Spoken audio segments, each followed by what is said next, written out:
yeah, you can see that DNF there from Vietnam. It was not good.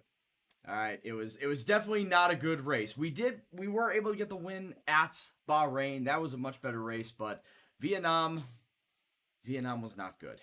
Yeah, Vietnam, as you can see, we DNF'd. It was during a safety car with the last 6 or 7 laps left in the race. I'm trying to remember. It was somewhere around there. We were on our hard tires.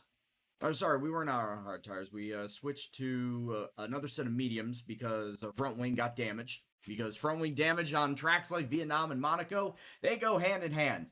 But then under a safety car, I was confused as to which McLaren was supposed to be in front of me. Lando Norris, Carlos Sainz, couldn't remember, so I just kept flashing back. I'm like, one of this is wrong. It looks wrong on the timing tower. And then coming out of the hairpin, I gunned it and smacked myself into the wall. Tried to flash it back, but flashed back to a point where I was already spinning. So I just took the L. I took the big fat L and said, let's just DNF it and say F it and move on to the next set of races. Yeah, too many buttons were pushed. That is exactly it, Max. Too many buttons were pushed. It sucks. What's going on, Ewan? And Shawnee Boy, and everybody else for stopping on by. I hope you guys are doing well. And of course, everyone lurking in the chat box too. Wish you guys all the same. So, we got China and the Netherlands Grand Prix going on today. China and the Netherlands both have their strong points, both have their weak points with me. 2 tracks, though, that I feel like if I don't win, Albon should win. At the very least, we get a podium. We get that sweet, sweet sponsorship money of getting one of my guys on the podium. So as you can see right now, Albon in first place with 60 points. I've got 50. Pierre Gasly, can you believe that Pierre Gasly in the 3rd season is currently sitting 3rd place of the driver points? He's 10 points back of me. He's 3 points ahead of Lewis Hamilton, sitting in 4th place, and then Bottas back there in 5th. Max Verstappen, of course, in his Ferrari. He's not been having a good time this season. He's got 20 points. Then it's Perez, Sainz, Kvyat, and Ocon rounding out your top 10. Amazing, though. Amazing that Pierre Gasly is up that high. Whatever AlphaTauri is doing in their factory, I think the FIA should go and check in on them, because I don't think AlphaTauri should be doing that well. Maybe they're stealing parts and stealing diagrams and whatnots from the Red Bull racing team to build their car. Kind of like Racing Point and Mercedes. They're just borrowing parts at this point in time to make their car better. But no, that is legit very interesting seeing Pierre Gasly up that high with an AlphaTauri. Just saying. What's his? I want to see what his rating is at this point in time. What is his rating? He is currently rated 83. So don't bother with the experience, but 83 racing craft, 89 awareness, 85 pace. So on paper, he's actually a really, really decent driver, and he's just got to be in a good car too. Like AlphaTauri have to have their car built up at that point in time well enough that he is getting the most out of said car. And we take a look at the vehicle performance, though. AlphaTauri are currently sitting down there, what's that, 4th from the bottom. They're 7th. They're 7th on the grid. And you take a look at the performance history, as you can see, they're bunched up amongst the mid-pack. The one thing, though, that I will say that we're taking out of this is that Williams and Haas are almost dead level. It took them 2.5 seasons going into the 3rd season, and Williams have finally caught up to another car. It happens to be Haas, but they have finally caught up to another car, another team. And who knows, Haas might actually be the worst car in the grid in a couple of races' time. Because Williams are making those developments. I mean, you take a look all the way back, Williams were legitimately the worst car in the grid. They were at about 350 as far as performance goes. But slow and steady, I guess, wins the race is the old adage, but Williams ain't winning no races anytime soon. But slow and steady is exactly what their mantra is. And at the very least, by the end of the season, they could pass Haas. They could very much pass Haas to be not the worst car on the grid. So big ups to Williams for that one. Then you got to take a look at Haas going, what the hell's going on with Haas, right? All right, so as far as the R&D tree goes, we still got one more thing as far as the development in the durability. But at this point in time, there really isn't anything that I can touch. Everything after that, it's all ultimate parts. They're all going to cost at least 1,800 points per. And at this point in time, it's not really worth it, in my opinion, to just build some things up. I'm just going to hold on to my R&D points, maybe spend on one or two every now and then. But as of this point in time, I don't need to build up anything on my car. My car is legitimately the best on the grid. There is no need for me to go and build up. So I think that I will just hold on to my points, and if I want to throw in a development for an aero, or for an engine, or for the chassis, then I'll go and spend those points. But at this point in time, with how many points it's going to take to build one thing out, at least 1,800 points, it really is going to take forever to build up the points, number one, and to get the part built, number two. What's my difficulty? My difficulty is, well, I really should put this in the info box below. Exclamation point diff shows you my difficulty. Exclamation point assist show you my assist. Exclamation point career shows you how my career's progress so far. I practice on 80, I race on 94.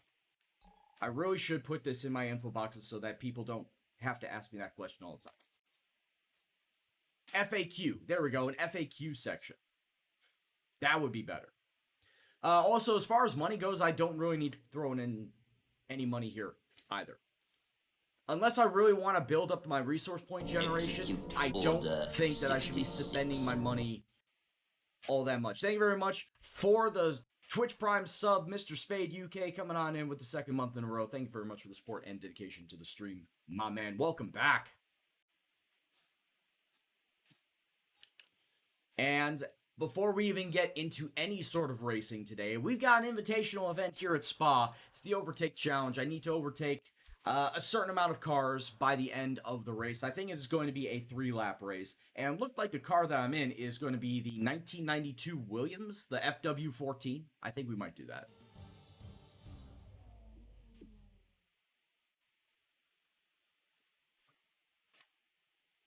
Well, that's why I trust Chad as well. Today's exhibition event has no direct impact upon the Formula One World Championship. You better believe that with their reputations on the line, the drivers down there are still hungry to show that they've got what it takes to get a win. Also, I almost feel like these invitational events, they shouldn't matter anymore.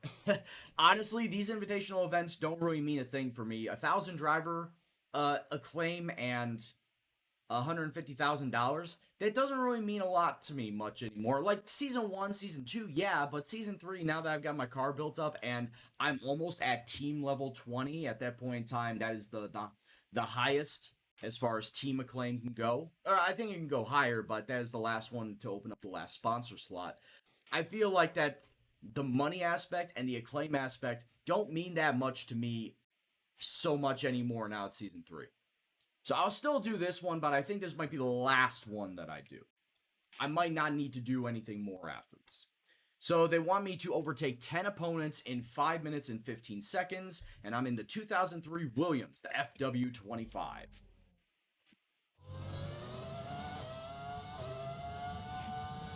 was going to say, why is my car like that? There we go. I was going to say, why was my camera in that camera angle? I don't remember switching the camera angle.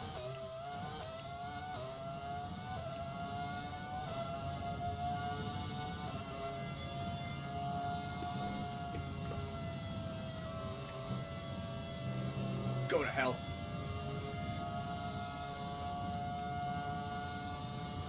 Ah, the old V10. This is V10, isn't it?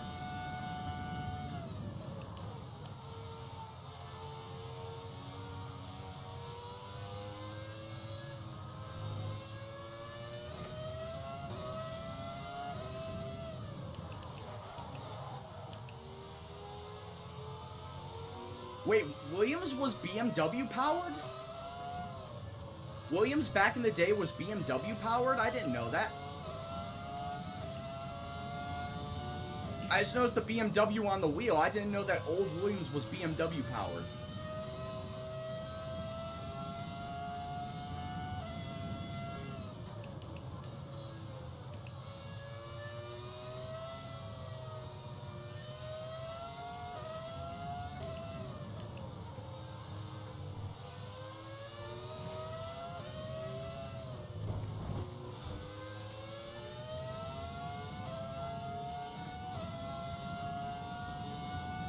Warning, collision, don't care.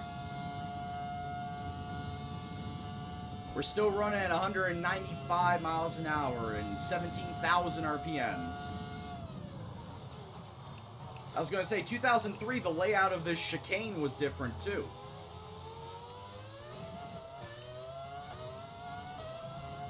It was not the chicane that we've got now. I think it was changed from a bus stop type chicane.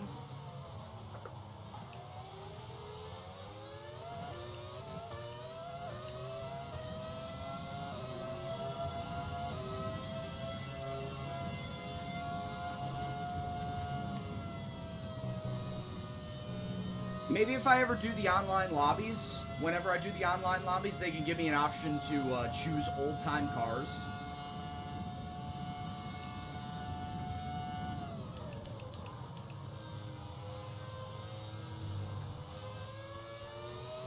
And we just race around in like the early 2000s cars.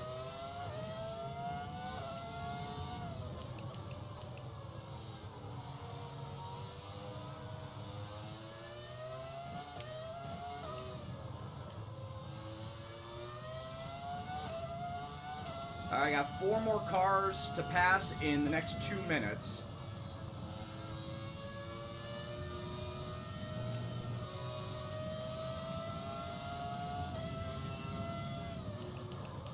Oh, that is good to know, Tykesman.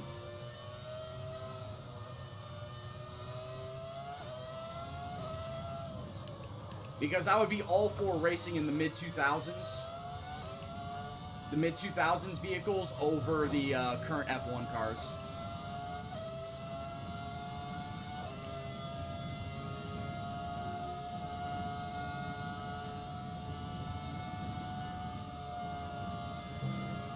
...2003 Williams, 2002 Ferrari...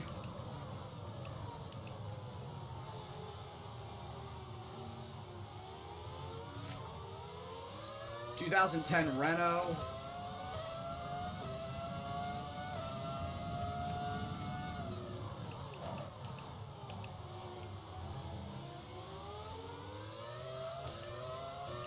Got 1 more car to pass in the next minute, and then we are officially all well and good with this race.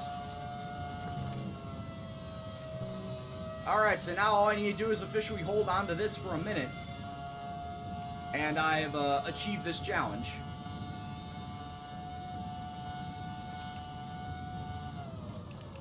Yeah, but no, seriously, Tykesman, we might just do that. When I start up the friend lobbies, the viewer lobbies, we might just race in the old-time F1 cars.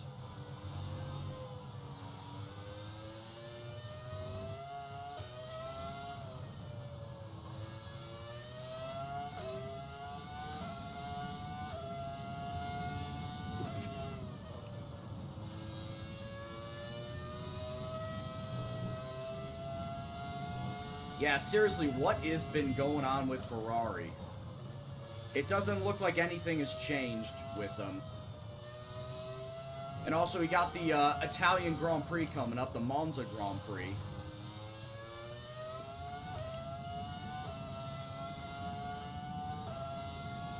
Exactly, Tykesman. You can't complain with driving from the cockpit view if there's no halo to be in your view. You just got that antenna down the middle, but the antenna doesn't really bother much. The antenna really doesn't bother me. It shouldn't bother anybody. In fact, when I'm driving the single-seaters in iRacing, like the F3 cars, the Formula Renaults, the Formula 3.5s, hell, even they have the McLaren MP430s as well as the FW31s from Williams, and those are like 2010, 2012 cars. They have all the antennas up the middle. So it's not like it's blocking your view like people claim that the Halo pillar does. Now it is. So if you want to run cockpit view, you can. It's not going to be that big of an issue. Alright, so let's get into the Chinese Grand Prix. Nice colors. Absolutely, sir. This is the default. Oh, yeah, that's right. This is the default livery. I haven't gotten the I haven't figured out what I want to use livery-wise for Monaco yet. And as far as the car liveries go, I pretty much have every livery except for the winner of the podium pass. Like the one for getting all of the series challenges done and completed. I didn't get that one, the chrome livery. So that's the only livery that I do not have. Oh, I should also say I don't have the Michael Schumacher ones. I guess you could say that I don't have those either because I don't have the Schumacher edition. I did want to change the suits, you're right. So this was the Monaco livery last year. I really like the layout of this. I really like the stylings and the shiny bits on it. So this was Monaco last year. Hey, what's going on, Nikki? Oh yeah, that's right. The Stars and Stripes. I'm gonna use this and troll the Brits. I'm gonna wear this at the British Grand Prix. I'm gonna wear it at Silverstone, and I have no shame because I find it pretty hilarious. Stars and Stripes at the British Grand Prix. Deal with it.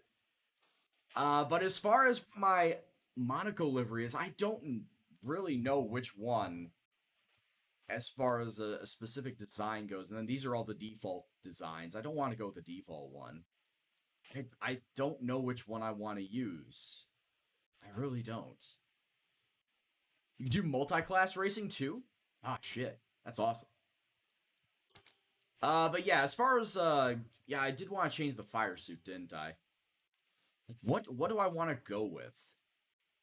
We're not going to go with the full suited and booted one. We're not doing that. Paint splatter. Paint splatter looks cool.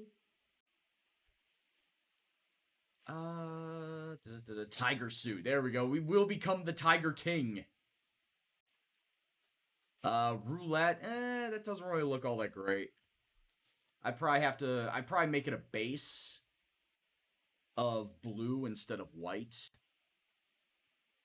Yeah, I wear the British flag fire suit in the US Stars and Stripes livery. Yeah, there we go. And as I said before, I don't really want to wear the Stars and Stripes fire suit. It's just not really suited. This one doesn't look all that great either, especially since there's a lot of white on it. I mean, I could change the white up, but I just don't think that's a good fire suit. This one looks pretty okay. Phased. Oh yeah, that's right. That's the one I currently got. This one also looked pretty good too, the zigzag one. I mean, this one already has the red in it. I just have to, change it from, the bright red to the darker red. Do something like that. And then when you mix it with this blue, kind of something like that. That actually doesn't look too bad. So we got that style. Can I change? Can I flip them around? No, I can't really flip them around. So we've got that style, and then as far as the zigzag goes, let's change up the zigzag. So, do we want red stripes or do we want blue stripes? It's red stripe! It's beer! Hooray, beer! Yeah, do we want a base of red or do we want a base of blue? Is the question.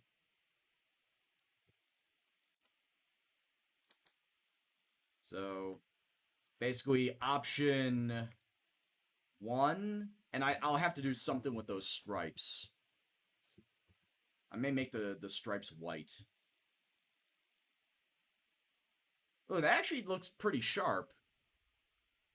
Or do we want to have a blue suit with red stripes?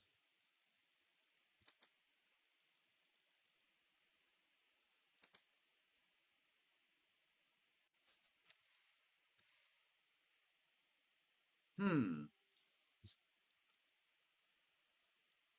don't know. That actually kind of reminds me of that.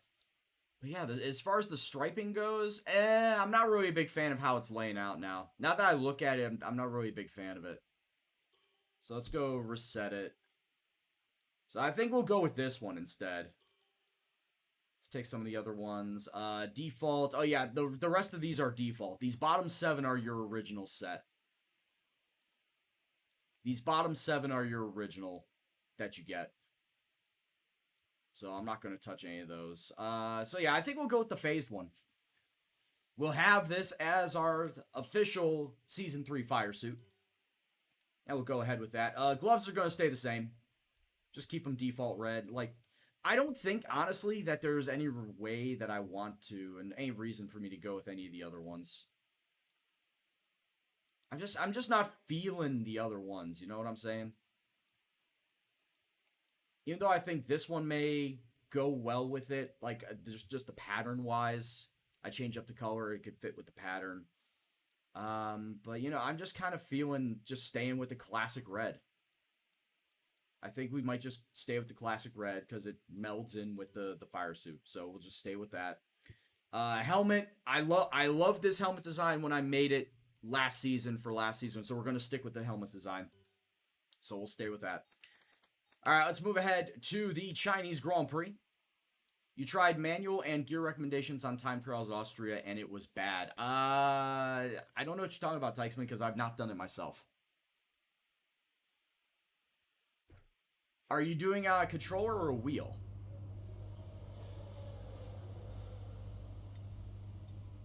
Alright, so we've got a little bit of drama in the qualifying sessions because there is going to be a small point in time where it is going to rain during qualifying. The race is going to be partly cloudy throughout, but there is going to be a little bit, here, let me show, there is going to be a little bit of rain probably towards the end of Q2. Probably towards the end of Q2, so at that point in time, I just need to make sure that I get my fastest lap, like immediately in Q2, go out on the soft tires and set that fast lap because the rest of Q2 might just be a washout. And then it looks like maybe the start of Q3. Okay, so what was my qualifying again? It was 18, 15, and 12. So you figure each of these segments is a 5-minute segment. So 5, 10, 15, 20. So this is the end of Q1, start of Q2. 25, 30, 35. 2, 3. So end of Q1, start of Q2. Yeah, you gotta figure, like, at right around the start of Q2 is when the rain's gonna hit. Actually, it looks like it's gonna rain the entirety of qualifying too, and it'll dry out by Q3. So just going by this, Q2 is gonna be a wash. So it's basically just try to drive as well as I can under intermediate tires. And then Q3 should be dry. Alright, fair enough. Fair enough. And, oh, hey, look at that. A wet practice 1. I can actually go and drive out and try my wet set. Try my wet driving in free practice 1 right away. Oh, God, it is super wet. It's not just wet, it is super wet. Carl probably mentioned the new parts that have come in from the factory. Well, they're all fitted and good to go. I hope they do the trick. Alright, so, of course, when it's a wet practice session, I'm only going to do track acclimatization for that free practice session, because everything else relies on a dry set. The deltas for your ERS tire and fuel management all rely on a dry time, so trying to do them in a wet practice is absolutely a waste of time.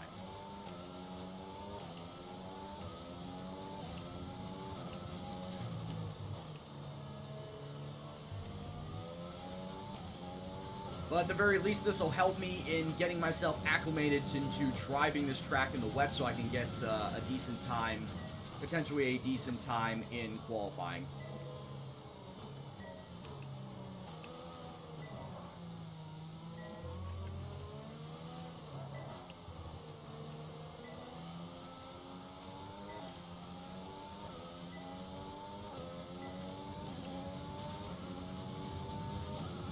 Nah, Shawnee, it really doesn't, because most of the time I'm not looking down the middle.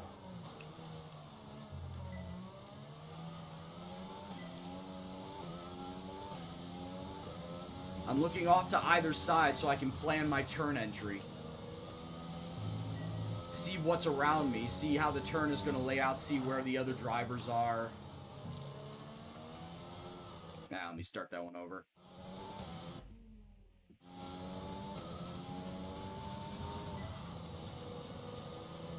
Plus, I've driven enough with the halo in the cockpit view that it does not bother me either. And there's the new IndyCar model in iRacing has the aero screen and its own halo pillar, and you cannot drive it in any other way aside from cockpit view. So I basically got myself a whole year's worth of practice up to that point.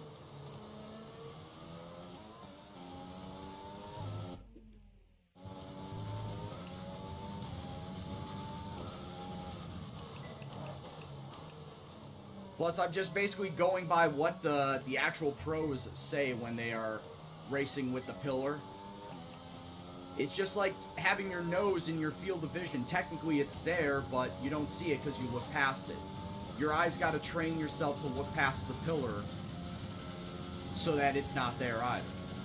Focus on a point past the pillar, and it'll make it seem like it's not there.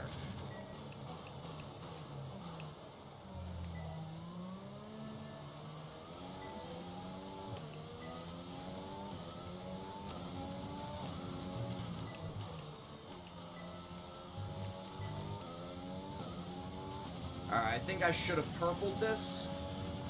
I didn't, I greened it. Well, we'll try one more time.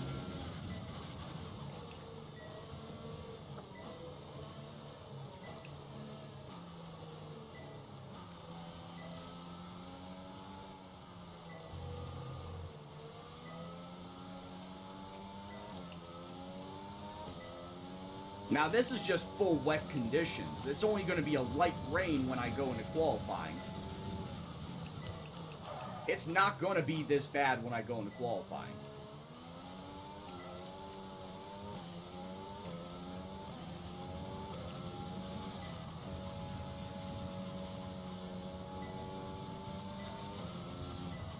So I was running some F3 cars earlier today and on iRacing.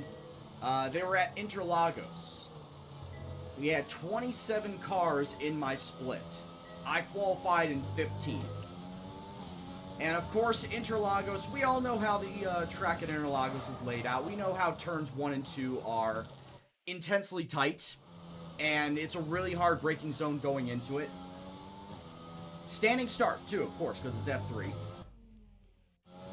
What does everybody decide to do as soon as we start the race? Everybody stacks it up into turn 1.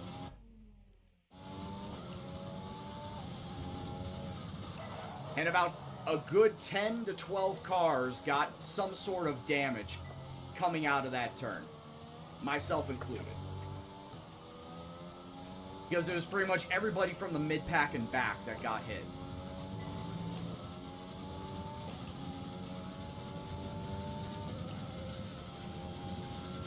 Yeah, Max, I think for that series, like, it allows for up to 30 cars in a split. If it gets enough cars, it can allow for up to 30 cars in that split. So, yeah, 30 cars of the F3 variety on that track. It's doable, yes, but it's really crowded, especially at the start. Alright, that should be good now. I should have gotten purple. Alright, we did get purple. So I'm all done with the practice program here. Let's move ahead to Q2. I said Q2, FP2. Because I'm not going to do any more here. I don't need to drive anymore here in the wet. Just move ahead to practice 2. It's time to remind ourselves of our top 3, who are... But yeah, Max, it was definitely an experience. And I'd like to go back to that, actually. I was practicing and getting decent times on the F3. Not, like, top 5, but I'd say very confidently mid-pack in terms of getting qualifying times and running lap times on Interlagos in an F3 car. So I'm going to go back to that. Looking at some of the road series that I could potentially be racing in iRacing. So like I said, the F3 is going to Interlagos. The Formula Sprint USF 2000 cars are at the Indianapolis road course. Oh, is it really raining again? I thought that it said it was going to be cloudy. It's kind of just a pop-up rain shower.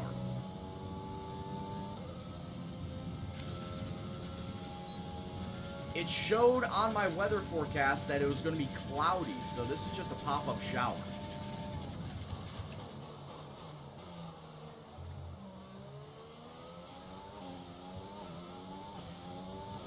The Lotus 79 vehicles, I believe, are going to be at Suzuka.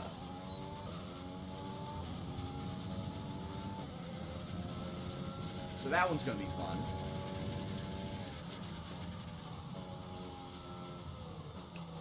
That is also a series that forces you not to use a driving line, so I'm going to have to run some practice driving without the driving line on that track first, if I want to run it this week.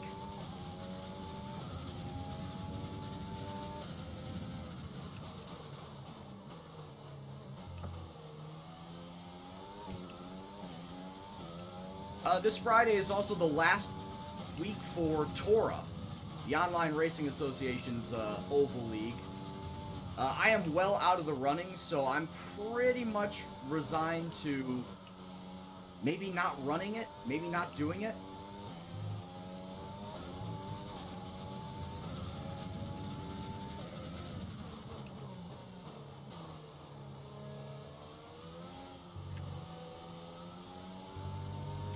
I forget what track it's even on. Oh no! That hurt. That hurt big time.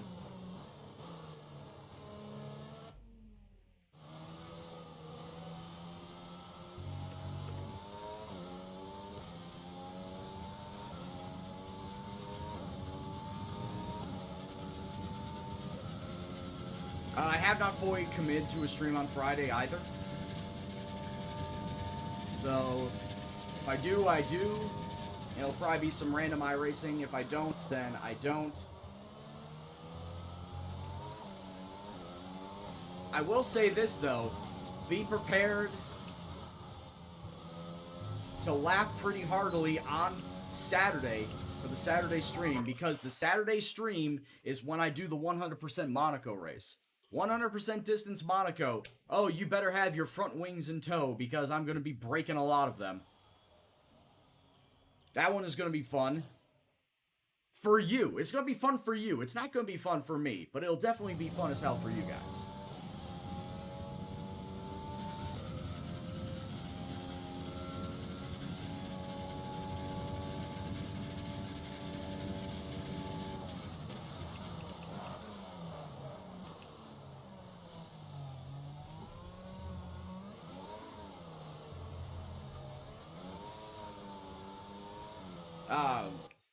Wow, so I love that practice said it was going to be cloudy and then all of a sudden it decided let's rain.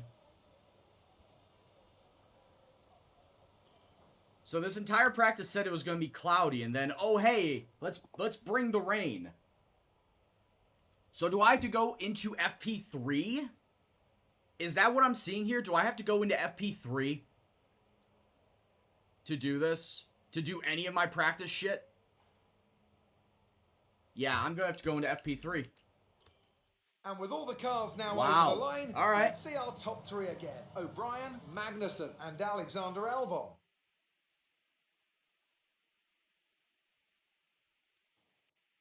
Hey, what's going on, Stefan? I say Stefan, it's Steven. It's Steven! I could do a 4-hour sweating with Gendo, dude, I would die. No joke.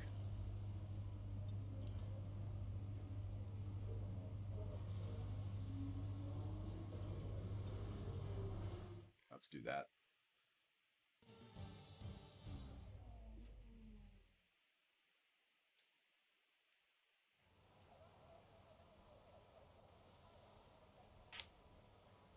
Alright, so...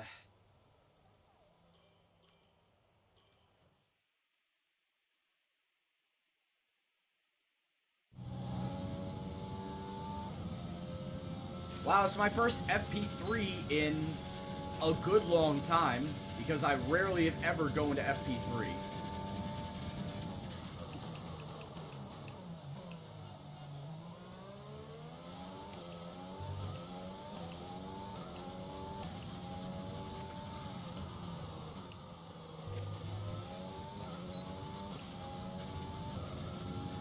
I just want to get my practice programs done, man, that's all.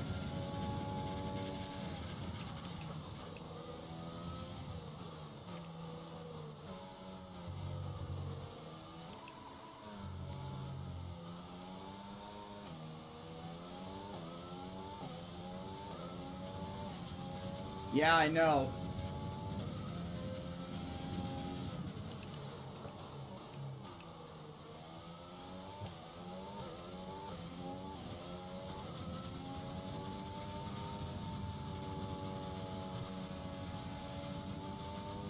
I'm not going to say anything, Tykesman. That is up for you to decide.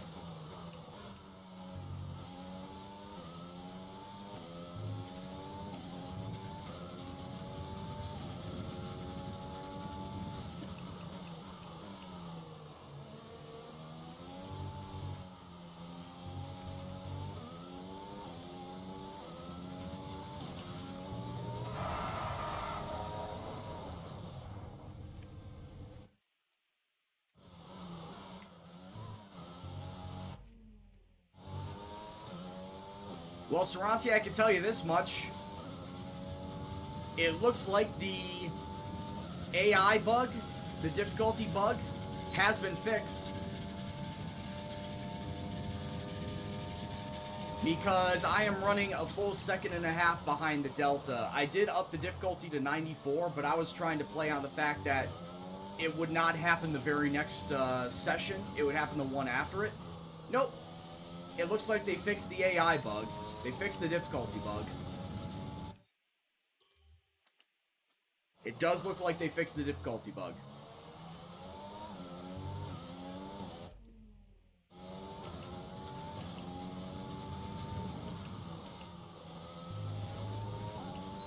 So if that is the case, it looks like I might not be getting any of these practice programs the rest of the way.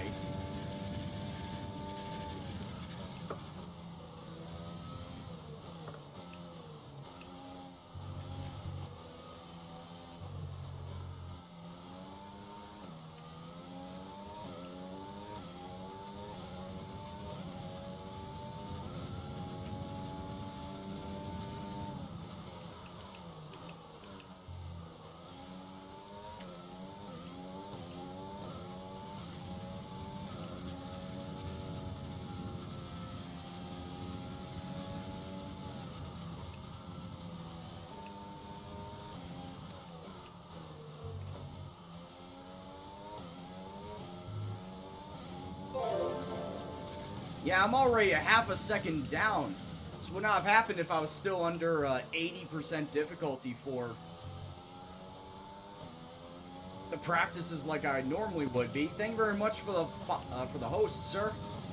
Mr. Trey Day, I hope that you had yourself a wonderful stream. And for everyone that was following his stream, hope you enjoyed this stream. My name is Brian Gendo. I will be your host for this evening. Currently on Season 3 of My Team Career Mode. We are currently, as you can see, driving China. My current partner is Alexander Albon. And between the three of us, we have won all 3 of the races. We have won all 3 of the races so far this season. I have won Australia and Bahrain. Albon won at Vietnam. The Train Samuel, once again, thank you very much for stopping by. Yeah, I think at this point in time, it's, well, I hate to say it, that makes sense. but that does make sense. Thank you very much, Samuel, for the follow. Hope that you do enjoy yourself for this evening. Yeah, I think that because the fact of I was not expecting the difficulty bug to take place, they actually did fix it. I am not going to get any of the deltas for qualifying, for fuel managements, for any of the managements, or the race strategy. Because I cannot get the delta at my race pace. I cannot get the deltas at difficulty 94. I practice at 80. But I just cannot get the difficulties at 94.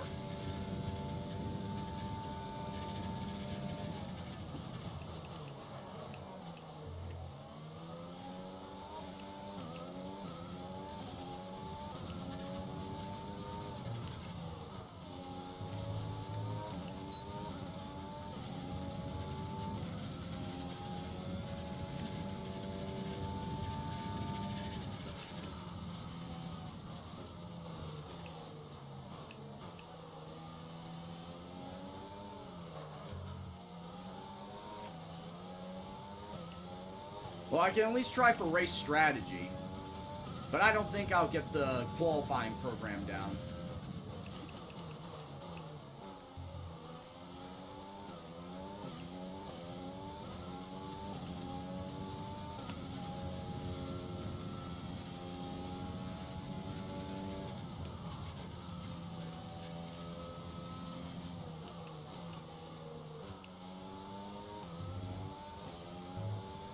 Man, that second turn in that sequence, I gotta turn in on that real early.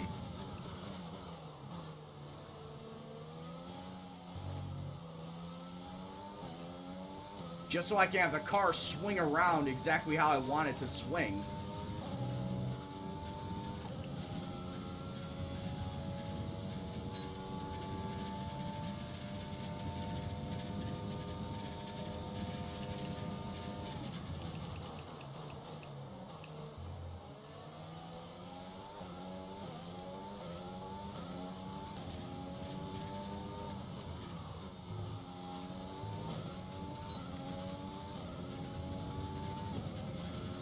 So we'll only do 3 laps around here, and then we'll move on to qualifying.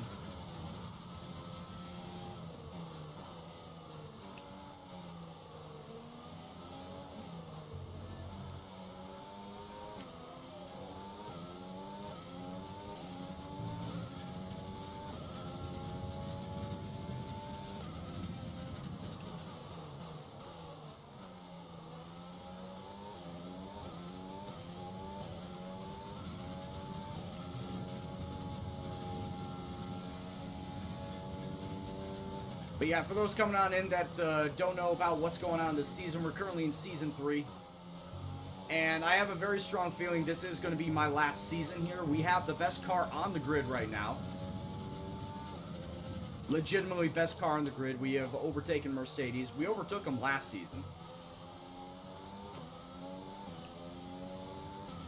But by a wide margin, we have the best car. Like about 50 vehicle points. Performance points. It's pretty insane. And I have Alexander Albon with plus 10 boosted to all of his stats. He's currently a 91 rated driver. He is a beast.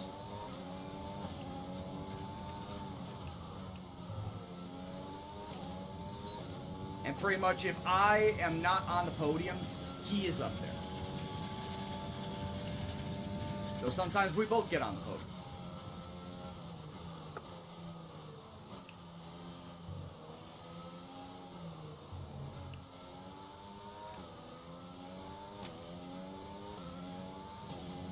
But because of that fact, I have a very strong feeling we're going to get both the drivers and constructors title this season. So at that point in time, it's like we've won them both.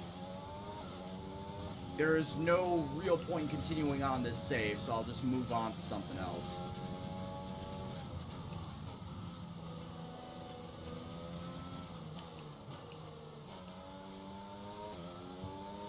Give myself like a week or two little break from doing anything career mode. Might do some online stuff, might do some friends lobbies, viewer lobbies.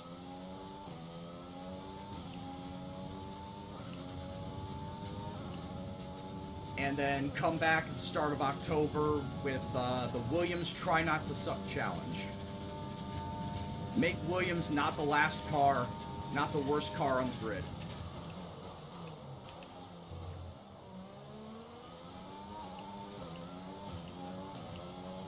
Which might take a little while longer than just 3 seasons.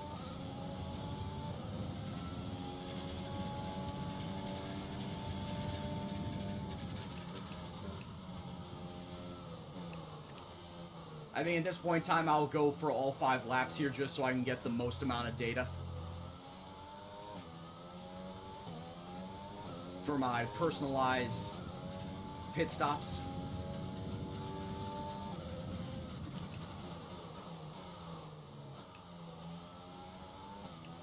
And I'm looking over here at the right-hand side. My phone is blown up.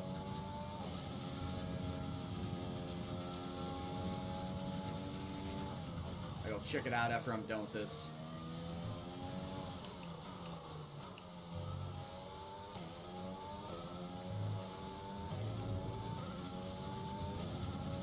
Well, thank you. I like the designs that they have for all the various livery styles. And I found this particular design that I liked, and I colored it red, white, and blue, my team colors.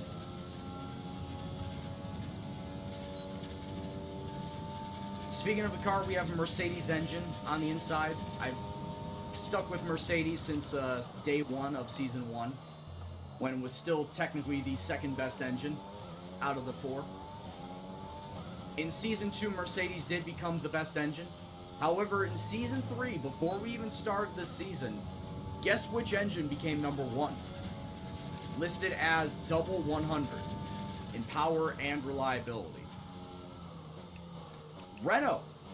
Fucking Renault was technically the best engine that you could buy at the start of the season.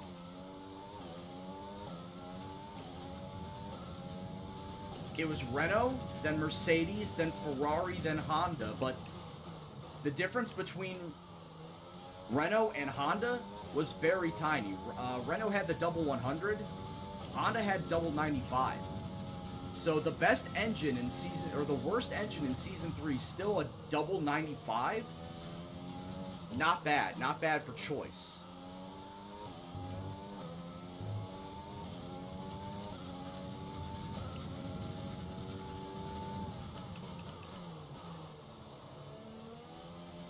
Oh, actually, sorry, my mistake. No, the Renault was not double 100. Renault, I think, was 100 power and like 97 or 98 reliability, whereas Mercedes was 97 power, 100 reliability. Ferrari, I believe, was double 97, and Honda was double 95.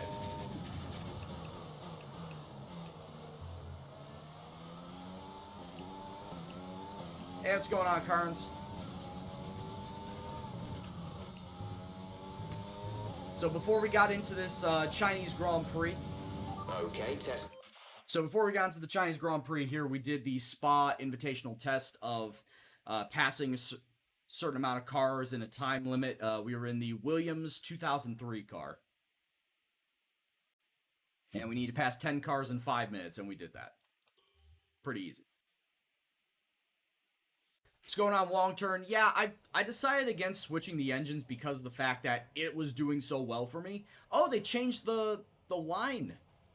They actually changed the line color because beforehand it was yellow in showing the tire life and your lap times. That's pretty strange why they would change that up. Unless at this point in time they're showing you what tire you're on, because before the line was yellow.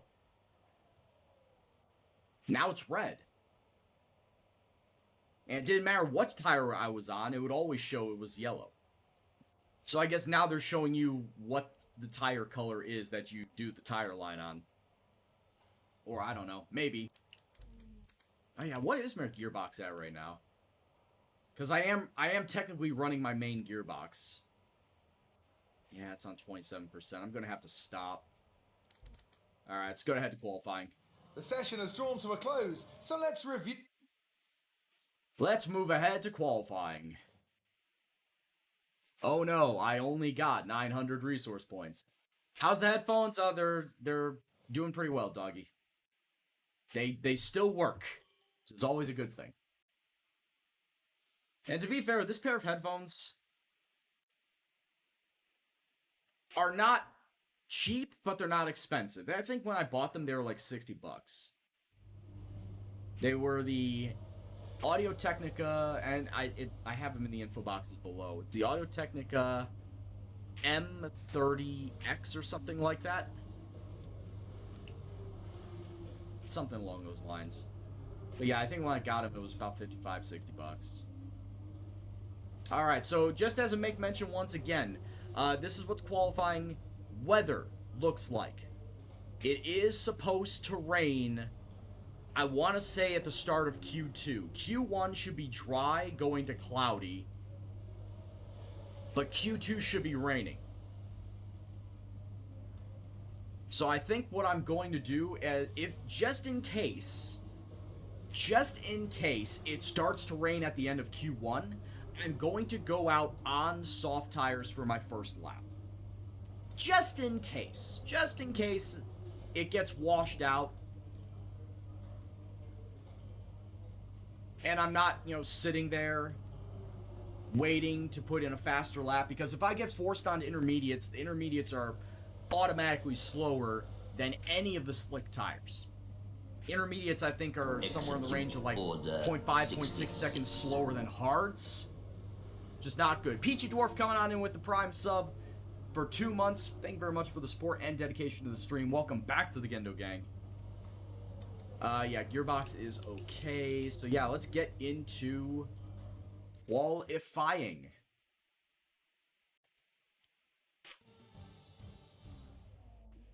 I can see who's blowing my shit up.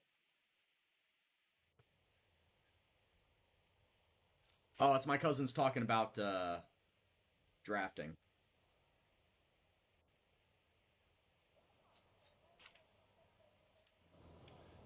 Alright, so yeah, as I said before, we're going to go out on the soft tires just to make damn sure that I get in a soft lap.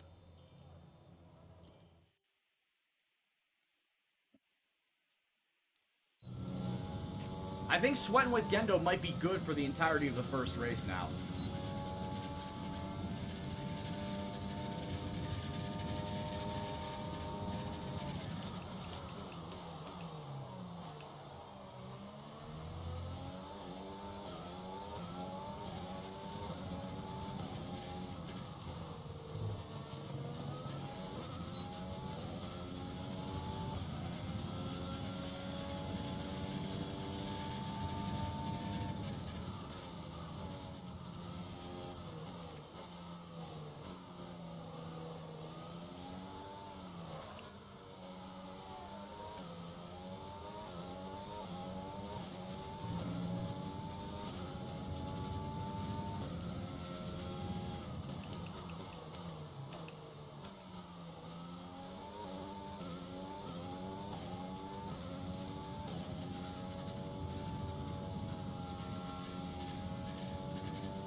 Yeah, Sriracha, you don't have to keep a running tally.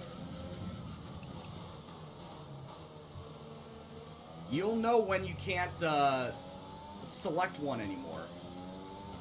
Because you will have hit the limit, it'll gray it out.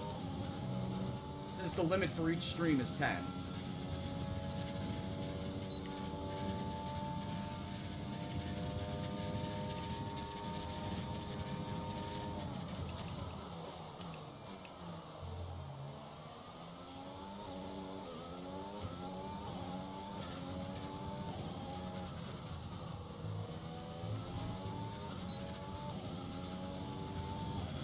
Alright, 129.9. I know I can get faster than that. I know I can get faster than that. Yeah, and also, Sriracha, your numbers are off.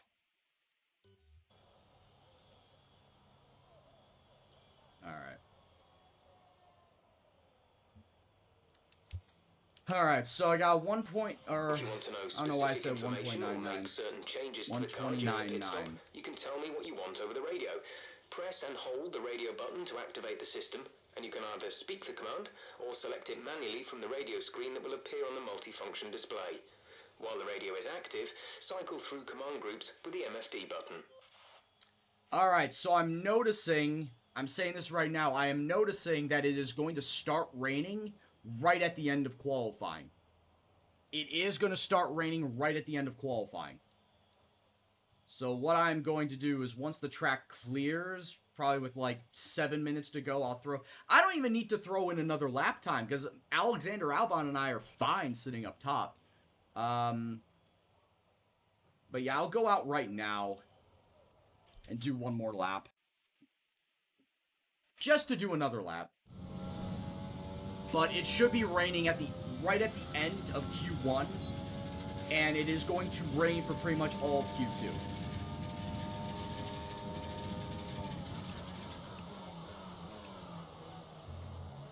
You have trouble losing grip? Don't oversteer, and I would say also lift a little going up it. Don't go full throttle. You don't have to go full throttle up the hill. I'd say lift a little. But also do not oversteer. Because oversteering going up that hill is going to be a death sentence, especially if you hit the curbing.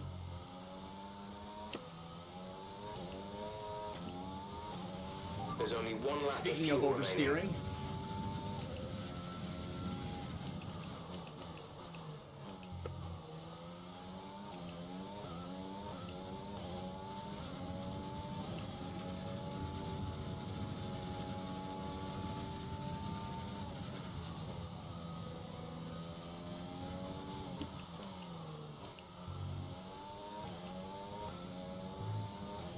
Because that's what I try and do. I try not to steer too much going up the hill, and also I do lift a little as I'm going through Eau Rouge.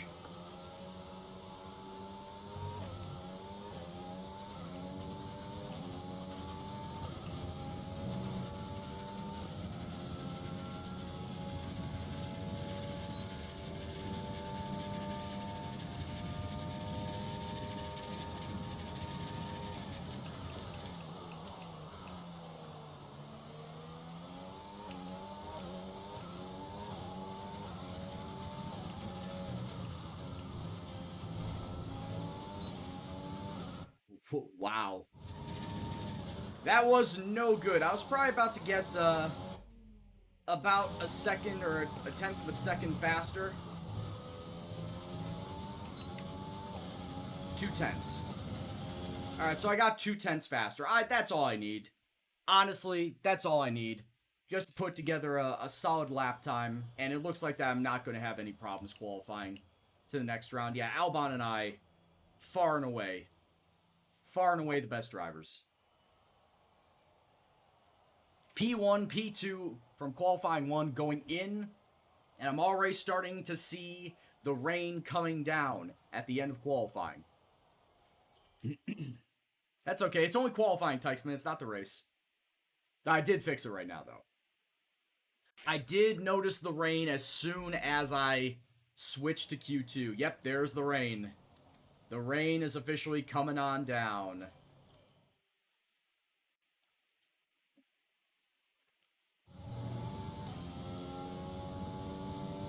Light enough to only use intermediates, though.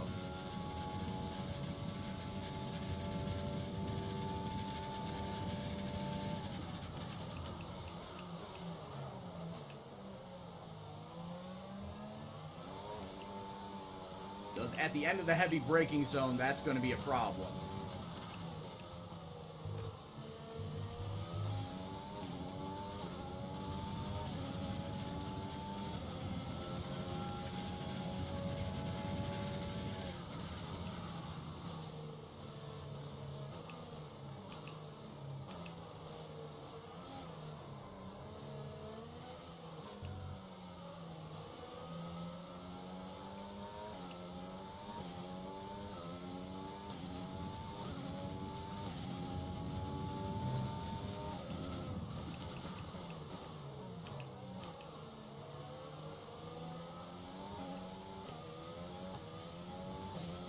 If I can just get in that guy's toe, it'll help me out.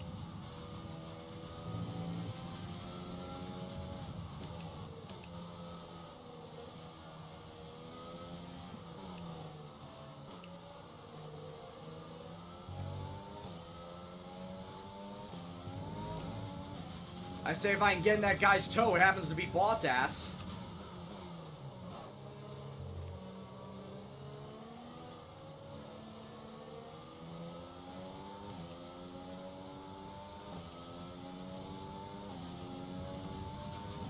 Oh yeah, I've driven with this more than enough times now. The halo does not bother me.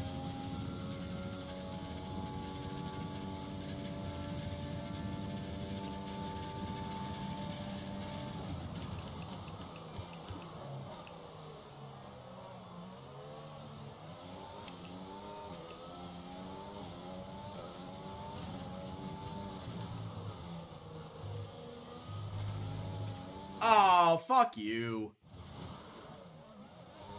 I mean, wheel spin automatically coming out of this turn costing me a precious tenths.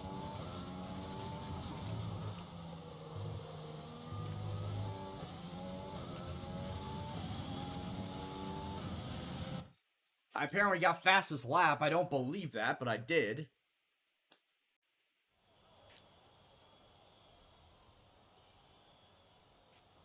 Alright, so actually it does look like it's supposed to dry out for the rest of qualifying. So I'd take a set of intermediates in these unpredictable conditions. it does look like it is supposed to dry out for the last bit. So I will go and wait all the way until the end of practice, or practice qualifying, to see if it does dry out enough to go out on dry tires.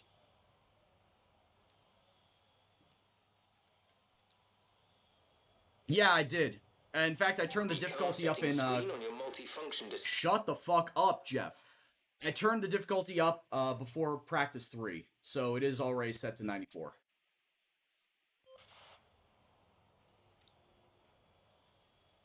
The track is still wet. Maybe it's drying out? I don't know. What's going on, Anna? Is there anybody that I could see is out with certain tires? Well, you're on intermediates. You're on intermediates. All right, I'll go out on another set of intermediates.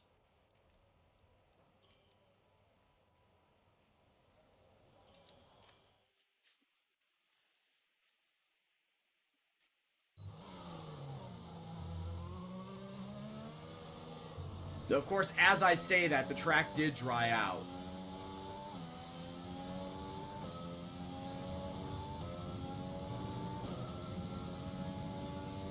Of course, as I said that, I fucking go out on intermediates and it's a dry-ass track. A dry-as-a-bone track. Because DRS is on. DRS is even on, too. So I went out on a dry-ass track. Well, it's a good thing I qualified at Q2 regardless. Which also means that I get free range of tire choice. Juan Manuel Correa was the only one that went out there on soft tires, so he got fastest time in Q2. But that does mean that I get free reign of tires going in to start the race, which is good. I get a fresh set of softs. Juan Manuel Correa is going to have to deal with those used softs.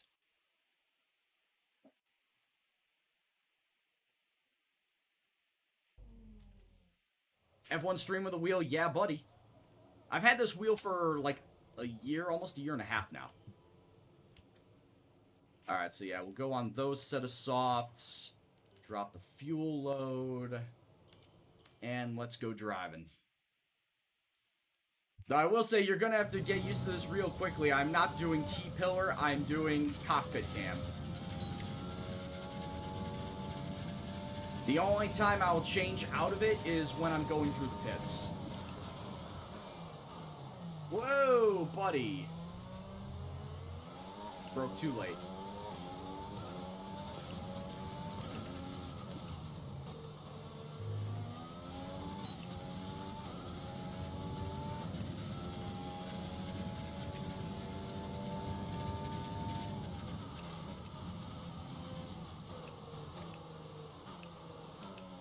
Oh, that's a terrible turn.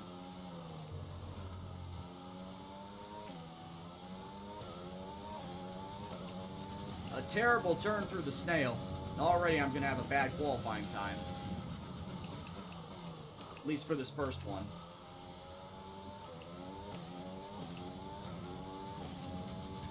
Yep, we're doing China and the Netherlands today.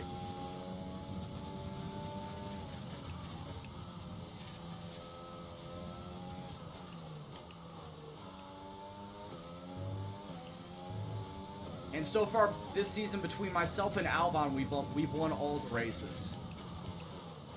Yeah, it is my team career mode, so it's the create a team version. And my current second driver is Alexander Albon. I was able to finesse him away from Red Bull second season. And I've turned him into a beast because he is better driver than me. And better driver than most on the grid at this point in time. In terms of stats and the car that I built up.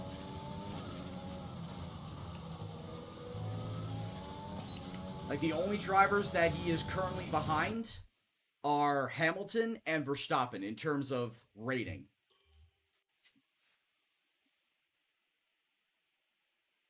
Well, you see that I have the driving line on, so that's 1 assist.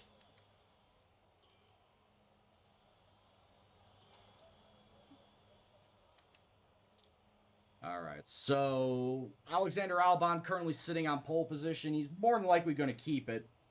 The way I've been driving around China, I'm driving like a shithead. I might, at best, finish in 3rd. I might be able to get 4 seconds faster, 5 seconds faster. That would be good enough for 3rd place at this point in time. But I am not touching Albon. There's no way I'm touching Alexander Albon. He's just too good, too fast. Thank you very much, Relax MB, for the follow. Hope you're doing well. Hope you enjoy the stream. All right. One final qualifying lap to determine where I start on the grid.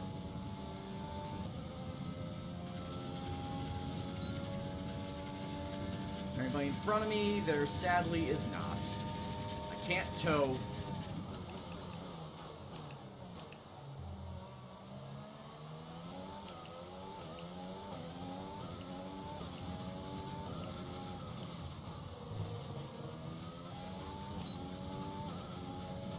But I mean, that snail definitely killed like 2/10 of my time. I know that for a fact. Thank you very much for the host. I will get to you as soon as I can.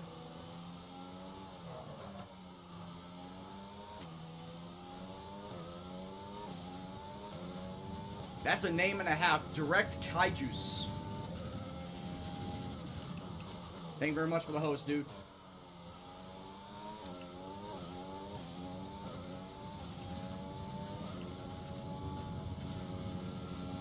So yeah, if I at least just get a half a second green delta, I'm almost guaranteed 3rd place.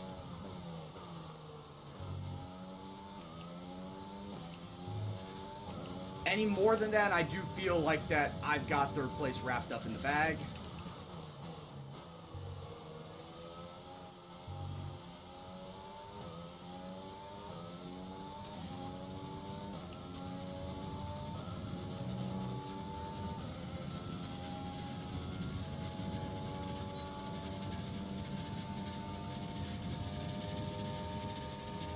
I am losing time.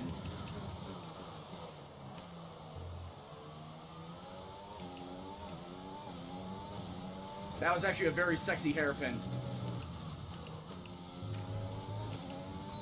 That follow-up turn, though, was not. Oh, man, I lost a 1/10 of a second on that last turn. I lost a 1/10 of a second on that. And I'm going to start 7th. We're all ready for tomorrow's race, but before we begin, let's have a quick look at those who will be fronting the grid. Albon, Bottas, and Max Verstappen. Well, that wraps up qualifying, but don't worry, we'll be back tomorrow as we head into the Grand Prix. So yeah, as you're probably wondering, is like Max Verstappen's on Ferrari? Yeah, he got switched to Ferrari during this past offseason because Sebastian Vettel retired. So we got both Gendo boys up there. Both Mercedes are up there. Both AlphaTauri. My God, AlphaTauri has gotten so much better, even though their car is still very, very mid-pack in terms of power or just overall performance. Both Kvyat and Gasly made qualifying 3. Amazing. Amazing. Huh. So Jeff is telling me to start on medium tires. Obviously because I qualified on intermediates, thanks to Q2 being a washout. Jeff is telling me to start on medium tires. What's the rest of the grid starting at? I'm curious as to what the rest of the grid is. The rest of the grid is starting on medium tires too. Okay, Albon got a fucking grid. Oh my God. Albon took a grid penalty already? Already? Yeah, minus Correa because he himself was able to qualify in soft. But Albon, oh, what are you doing, bud? At this point in time, I want to start on soft tires just for the fuck of it. Just because if everyone else is going to start on mediums. So here's the thing. Either they're going to go medium soft, or they're going to do like what my race director is telling me, and that's go medium heavy. So I could always I could always start on the soft and finish on the heavies. Oh my god, that's terrible. That's a terrible idea. Oh, that is a 100% bad idea. No, we can't do that. We're going to have to go on the fucking mediums. Are you serious? I think I'll come in a lap earlier, though. I'll come in lap 13. So yeah, I'll come in at lap 13. And we'll go the rest of the way on the hards. That's such bullshit! The soft tires don't last on this track. That's garbage. What about this one? Yeah, that's not viable. So we'll just have to go medium heavy, I guess. Medium hard. Oh my god. Pray for me. And also pray for Albon because his dumbass decided to take a grid penalty when he got pole position. Alright, here we go.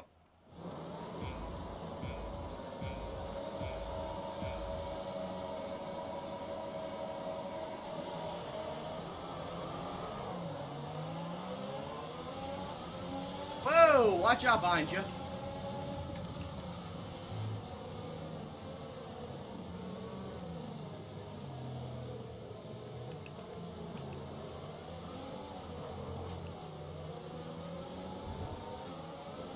Everybody fucking stacking up in the snail here.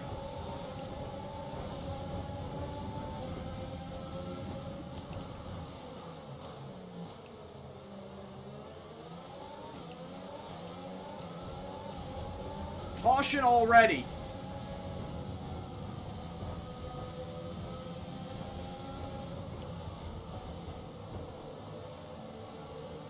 That may have been because everyone was stacking up back there.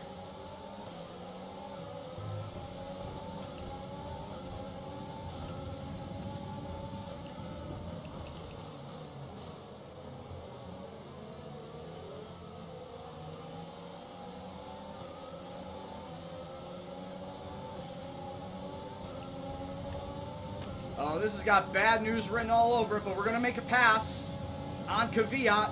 This is where this car loves to shine with all the engine power that we got behind it.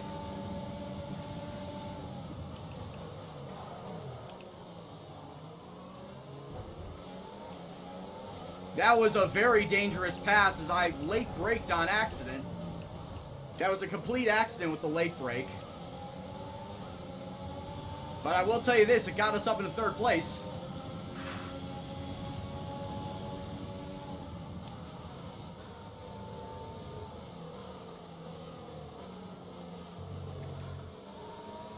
That was a Gendo bomb if there ever was a Gendo bomb.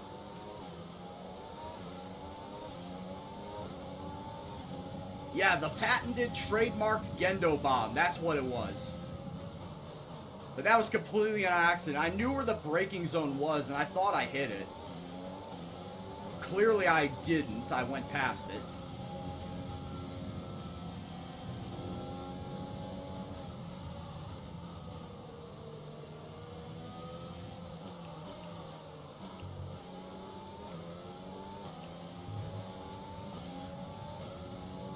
So I've got no one to blame but myself, but fortunately, it did not result in death or worse, a busted front wing.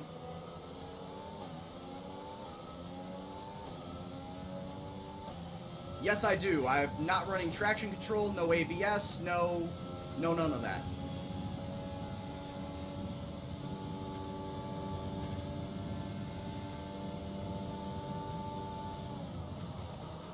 So yeah, my tires lock up, they lock up.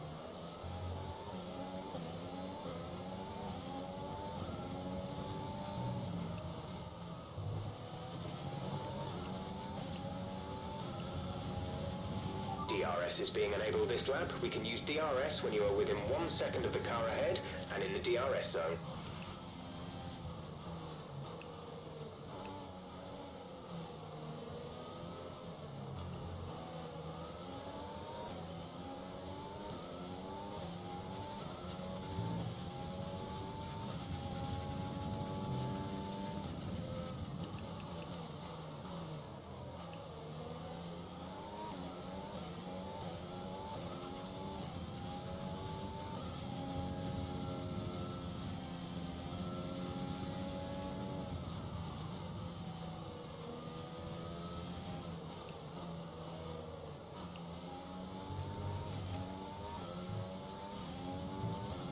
Damn, I was fastest through Sector 1. I definitely did not get it through Sector 2.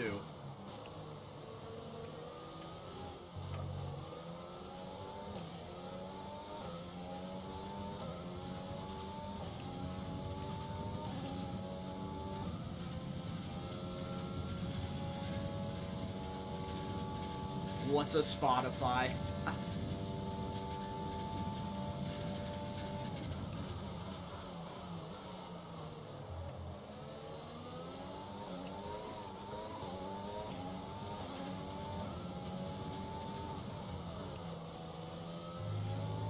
And that right there is how you know I'm not using traction control when I'm spinning out like a shithead. I also got fastest lap.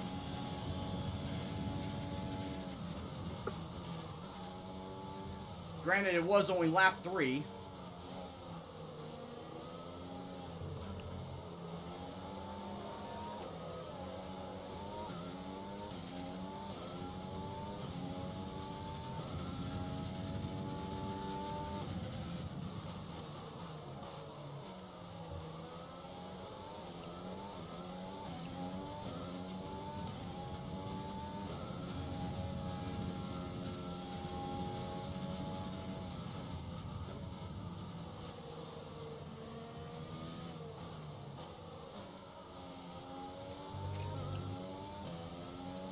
Yeah, Bottas is pieced out right now.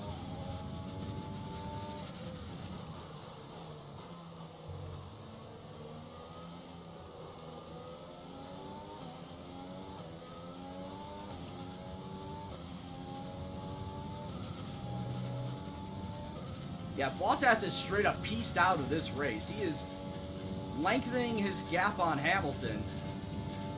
By proxy, me.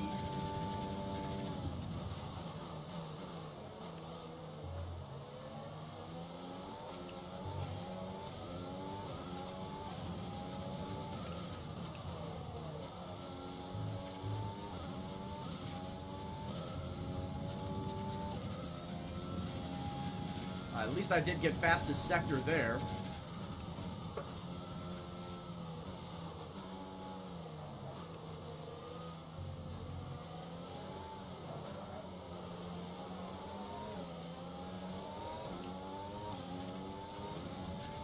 Well, I still don't understand why Albon took the grid penalty to begin with. That was kind of a dumb move on his part. The man's got pole by a large margin. And I know he's got the pace and the racecraft that he can go and, you know, make up all those lost positions. But why would you willingly give up a pole position to take a grid penalty?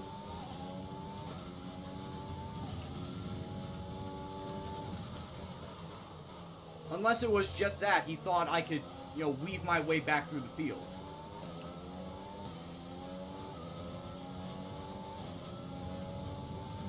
He put himself at the disadvantage first.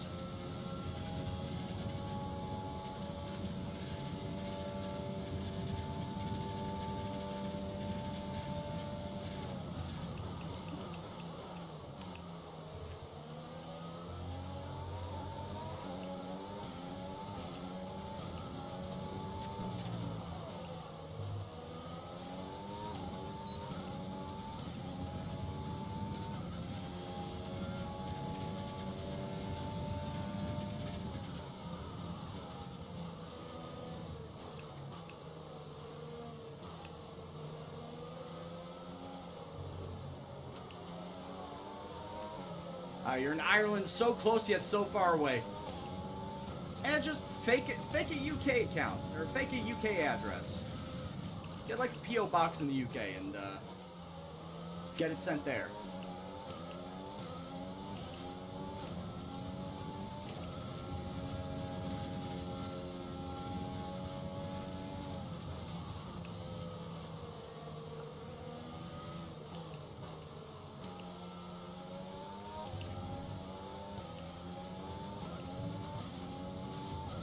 Still got a long way to go in this race.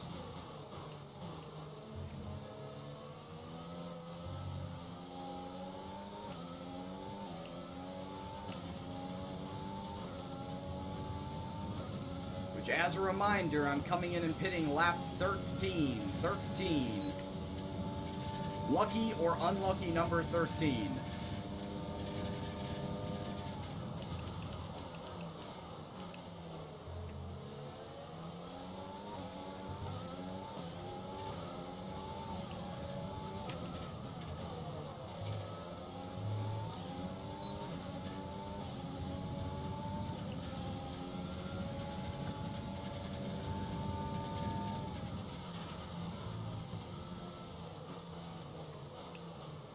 Hello, Hamilton, my rival and mortal enemy.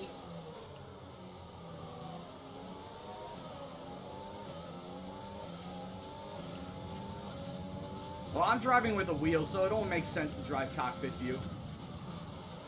For me, at least. You drive however you want to drive. And if you drive cockpit view without the halo pillar, that's fine too. Whatever makes the game most enjoyable.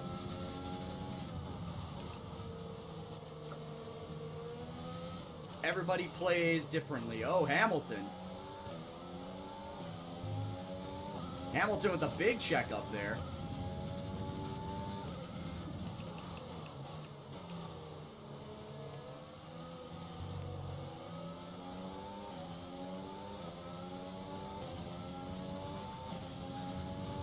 So how bad do you think Ferrari are going to fuck it at Monza next week?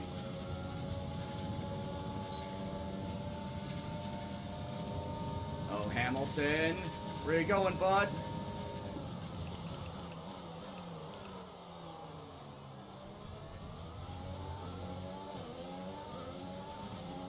I'm not backing out of this fight, buddy. Oh!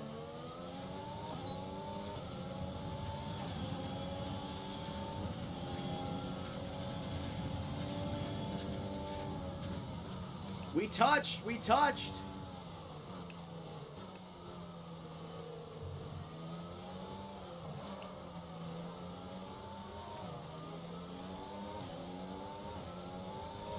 Yeah, it's not really going to be a good showing for Ferrari, especially in straight line speed tracks. Like we saw at Spa, more than likely we're going to see it in Monza too. Which is a shame. Yeah, 3 Italian races this year, and Ferrari are going to suck at every single one of them. Especially since one of them is their own test track, Mugello.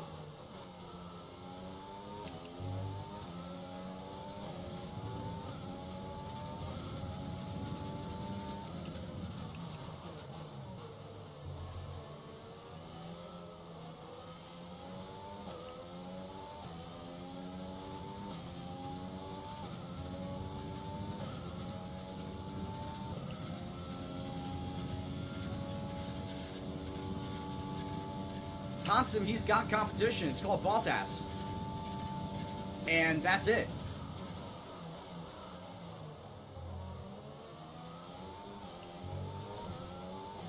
The competition is Hamilton and how much he can win by.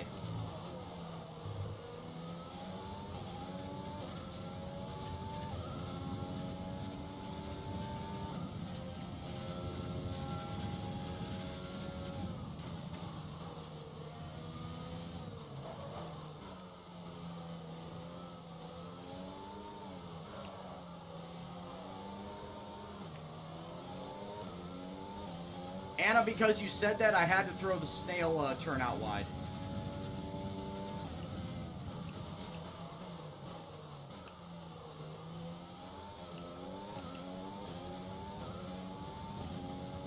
I mean, I'm decent. I wouldn't say, like, yeah, put me up against the esports guys, I'm not going to be anywhere near their level. And I played on difficulty 110 before just to see what it was like, and oh my god. I'm garbage at it.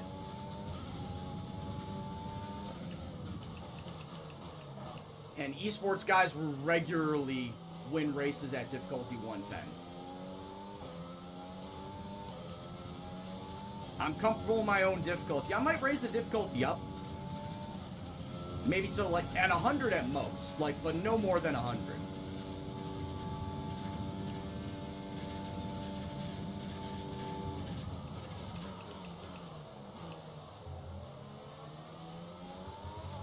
If I do up the difficulty, I don't think I'll ever go above 100. Because 110 is, like, inhuman.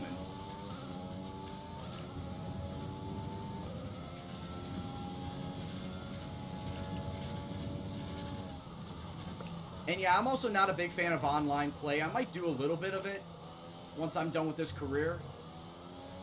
But I've had nothing but bad experiences when it comes to online play in this game. Come across a lot of dickheads.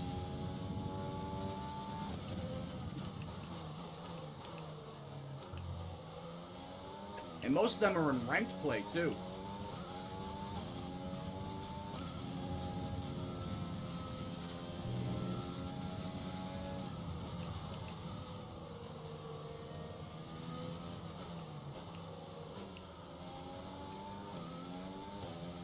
Yeah, turn off the driving line. That's, like I said, that's something I want to do before 2020 is over.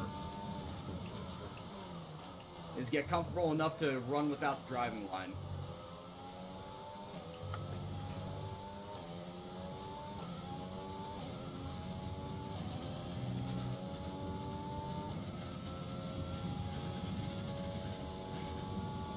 Yeah, that's what I want to do first. Obviously, I want to do the followers racing.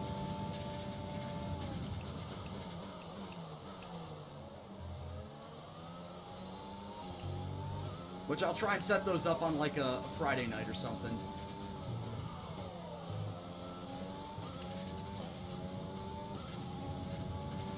We're approaching the pit window. You'll be on the hards.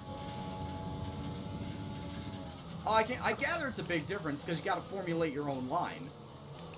Instead of taking what the game is telling you is the best line.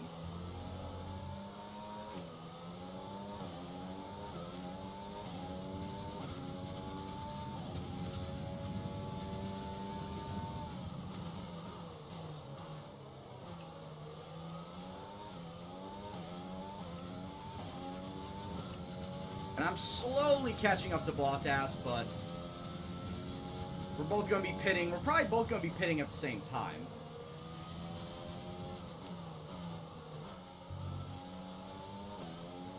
If not, that's why I want to try and get as close as I can to him.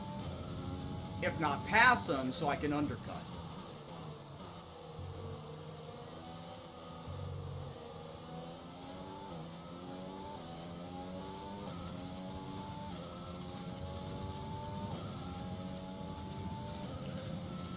Yeah, I'm going in on lap 13, Anna.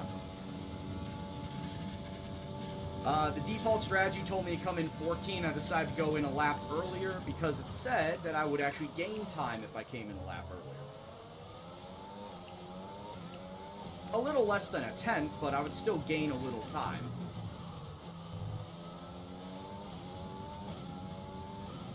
Nah, not gonna. He said prepared to pit. Approaching the pit window. Also, fastest lap.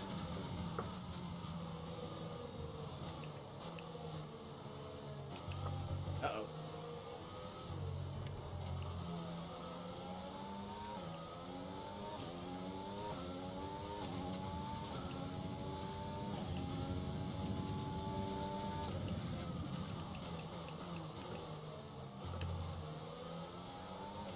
Snail still catches me out from time to time. If I don't take the right turning radius, it will catch me out. Plus, it's a tightening radius throughout the turn.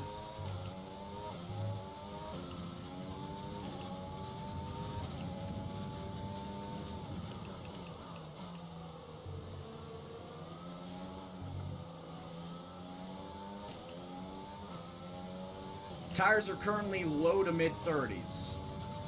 So I could probably get away with another 2 laps. Like, I probably could come in at lap 14 then. Just going by my tire wear.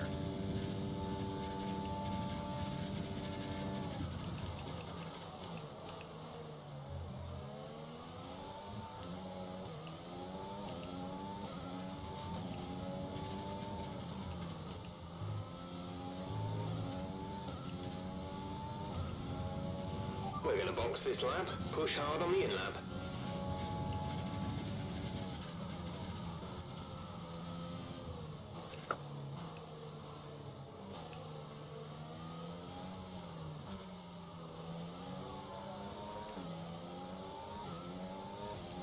Yeah, when you realize the game was probably right in telling you come in at lap 14.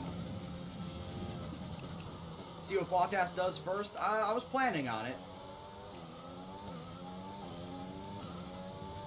Because if he comes into pit, I might as well come in and pit follow him. Because as you can see, I am catching him.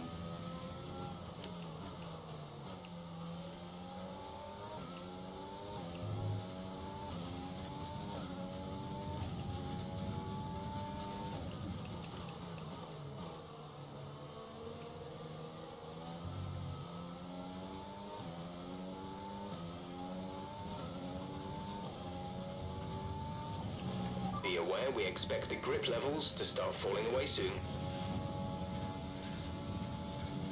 I mean, like I said, I am catching him. If he stays out, I will follow him out. If he goes in, I'm following him in.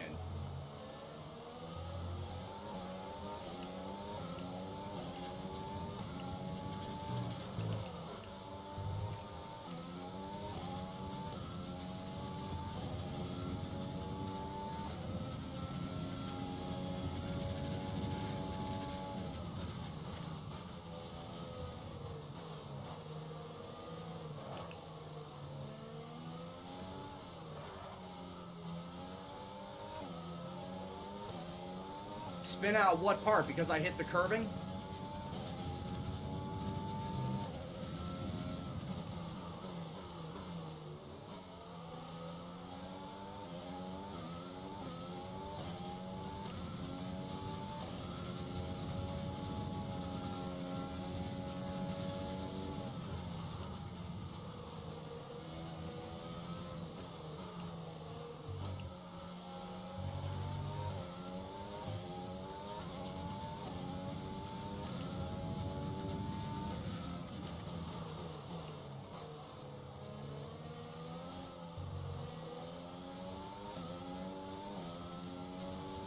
Hey, what's going on, Delios?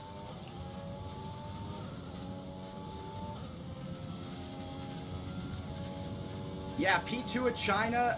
Albon started P1. He got pole position and then took a grid penalty. The idiot took a grid penalty. I started P7. Dive bombed my way at that hairpin.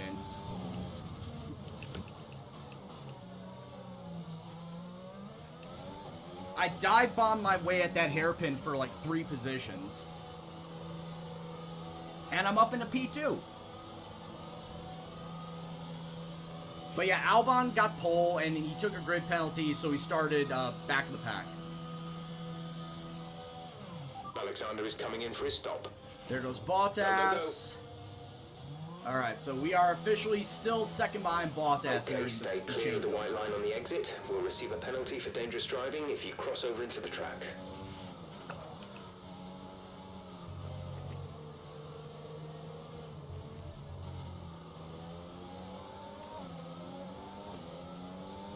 Well, that's a good thing about China is a long pit lane. Long pit entrance. So you don't have to worry about double stacking.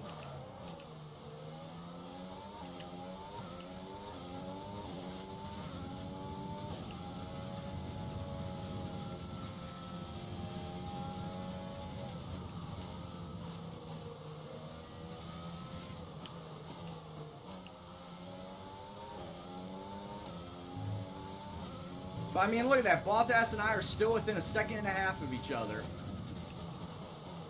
As we were going into the pits.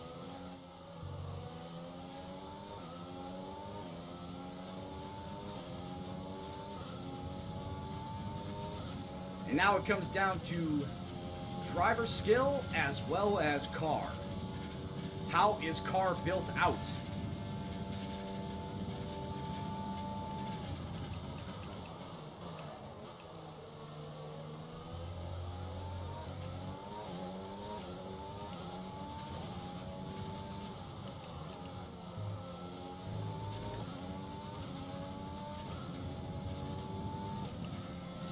Still got a whole half a race to drive.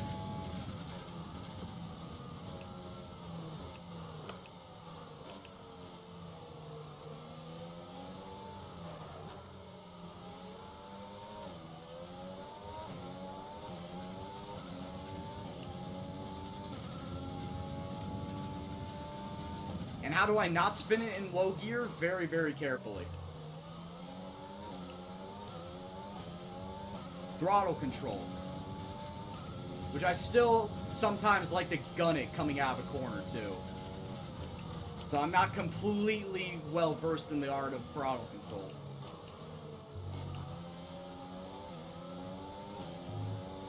Some corners I want to go down into first gear, others I'm fine with going into second.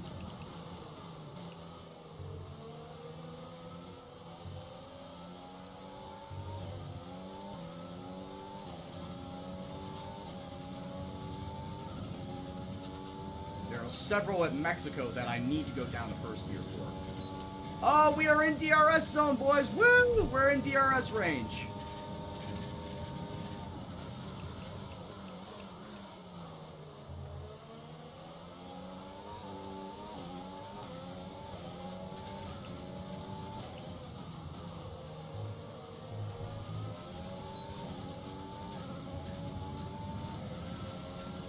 Still on that fastest lap train.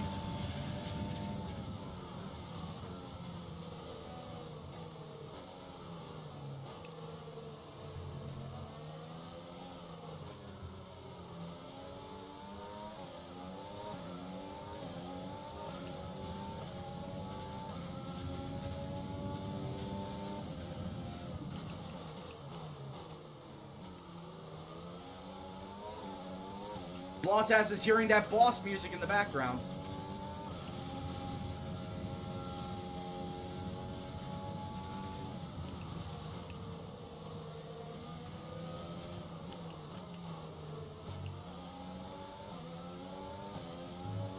Still have 11 laps left to go in this race.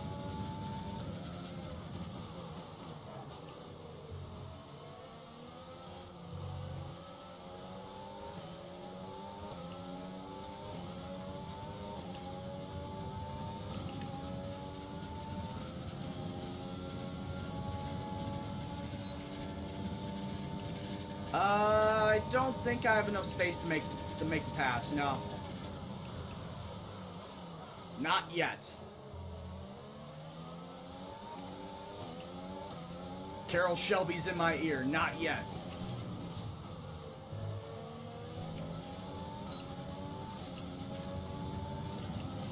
Oh, Bottas, you thought. You thought, boyo.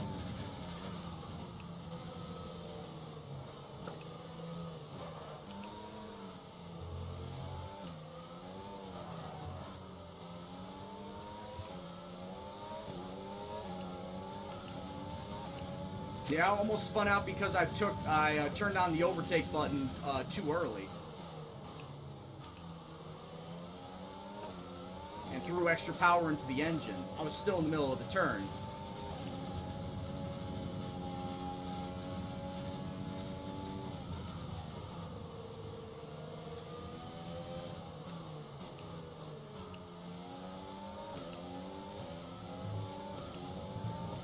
Get back here, Bottas. I know you're gonna make a mistake.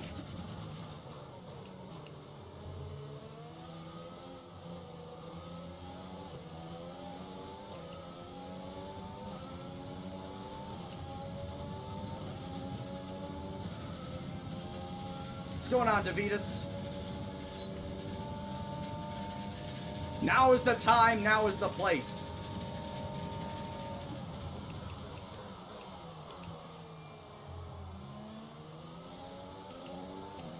Ten laps to go. We have a new leader.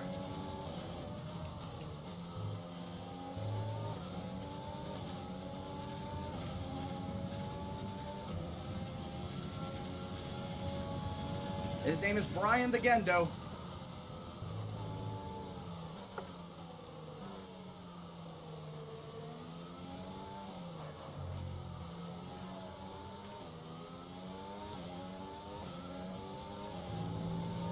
Off the curbing, Brian.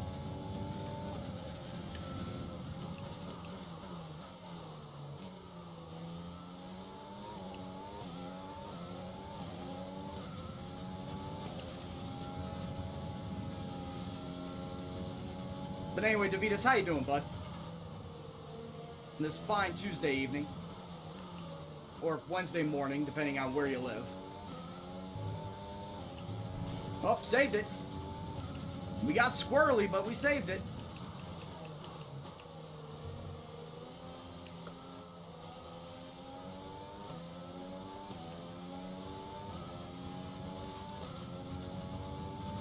I don't want to say the forbidden word. I don't want the prophecy to be fulfilled.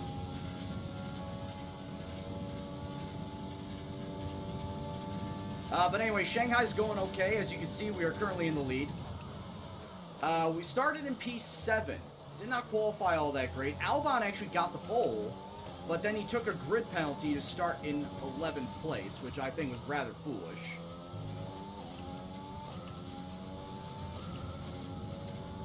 I don't know where he is in the race now, but I would think if you're starting on pole, you should not be taking a grid penalty. No way, no how.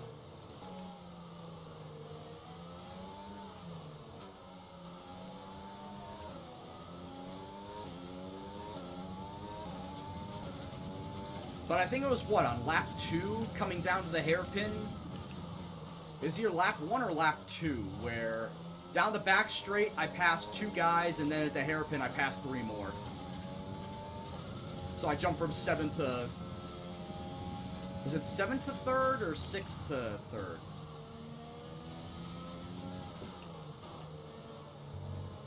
No, it's the 2nd. It was 6th to 2nd. We jumped from 6th to 2nd in one stretch of road.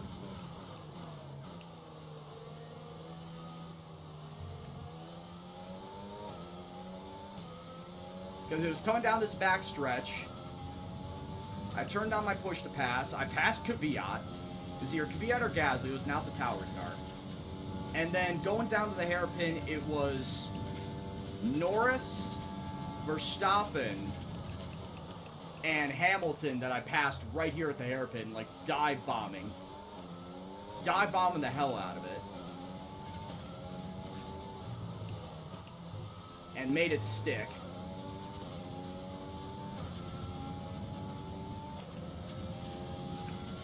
Eight laps to go. If Albon can find himself on the podium... Safety oh, Verstappen's car, out of the race! And it's a safety Reduce your car! pace. Keep your delta No! number positive as we form up. Okay, slow down, slow down. Your delta is negative, which means you are too fast. Reduce your pace.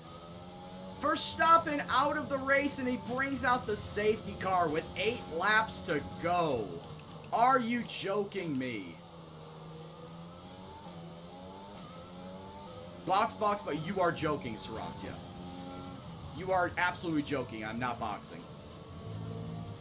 No, I'm not wasting track position, not after what happened in Monza.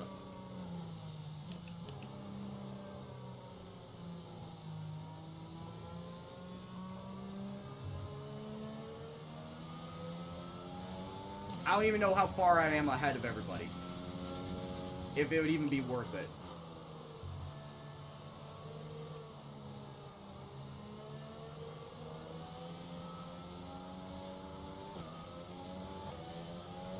I don't know, man. That's a big risk.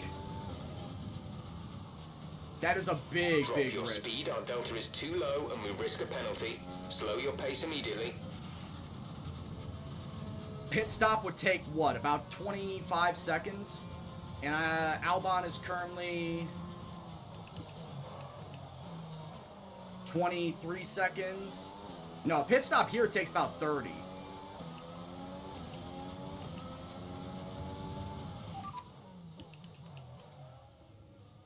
Right, come in at the end of this lap.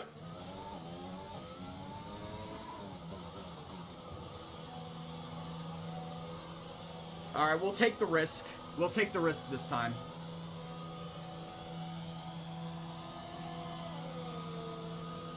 Because, yeah, if everyone stays on hards, yeah, we're gonna pass them easily. Go now.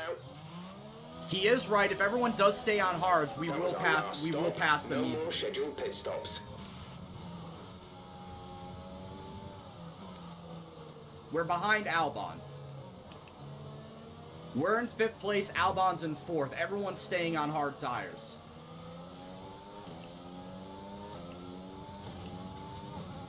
Lost the race, not with, we're going to be going green with 5 laps to go. Yeah, use softs. It looks like it's the ones that I used in qualifying.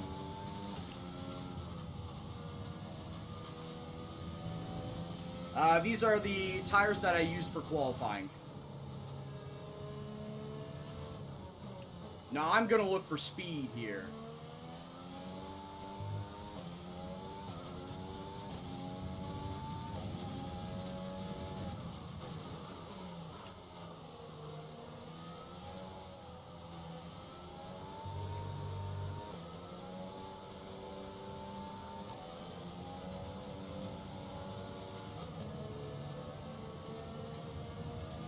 And no, I don't think I lost the race, because here's the thing. With Monza, I knew I definitely lost the race. I was first place, I came into pit for soft tires, and I dropped from 1st to 17th.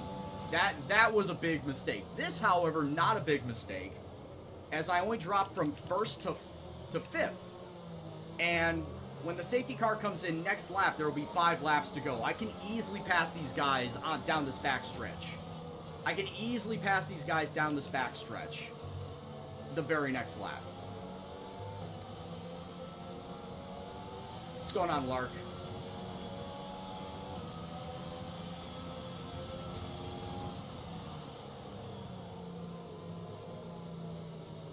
Tires look sufficiently warm. They are green.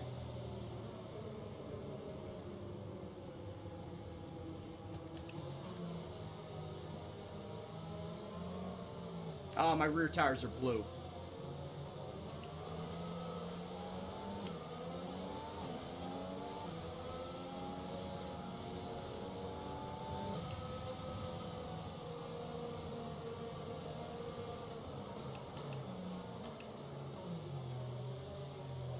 Been shown it. It's not a big problem. It's okay to chill.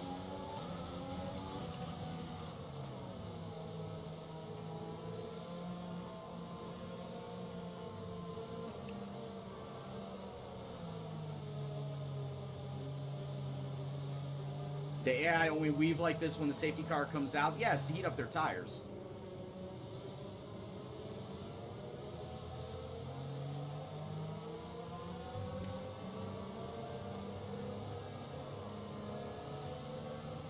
Hey, what's going on, official? Yeah, long time no see. You missed a lot. It's currently season 3, and myself and Albon are currently the best team in the team. Best team in the paddock.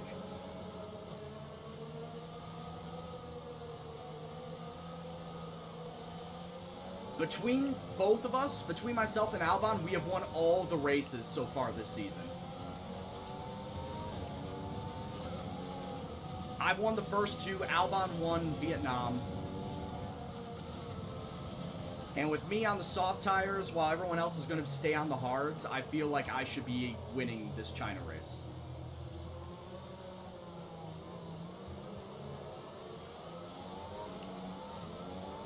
Oh, safety car staying out one more lap? Oh, okay.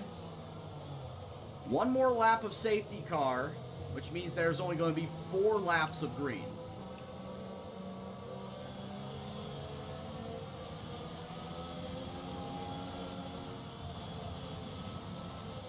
Four laps of green. Oh, well, the Williams is caught up. Just looking at the map, it looks like the Williams caught up.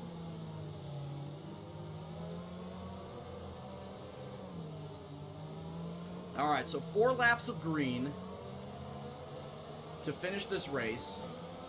And like I said, speed and the softer tires should prove to be the winner here. Plus, I don't have to go from, like, 17th to 1st. I just need to go 5th to 1st.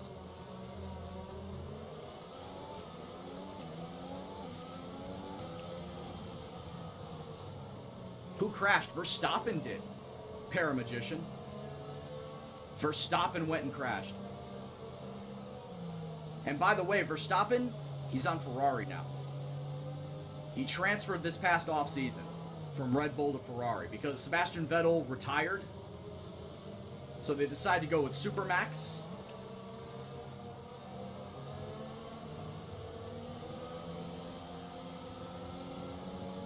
Daniel Ricciardo is on let's Red get Bull. ready to go racing again. The safety car is in this lap.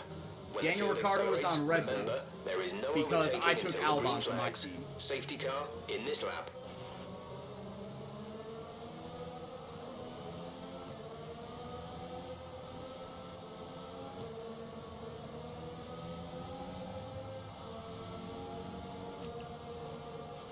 There's 5 laps of fuel remaining.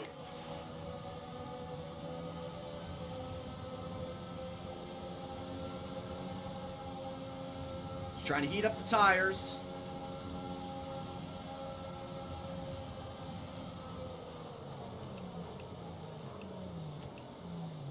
Oh, Bottas is just gonna stop everybody.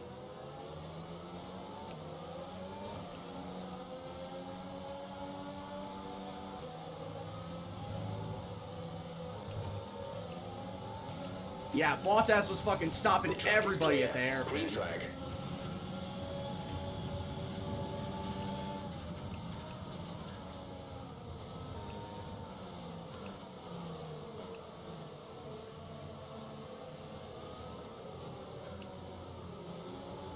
Green flag, and we are back racing. 4 laps to go left in this race.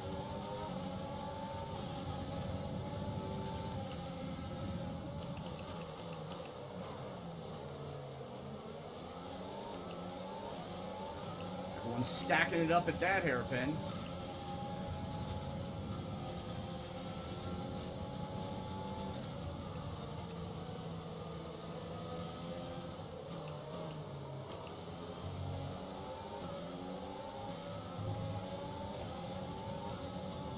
Another caution! Oh my god! Sainz blew his engine!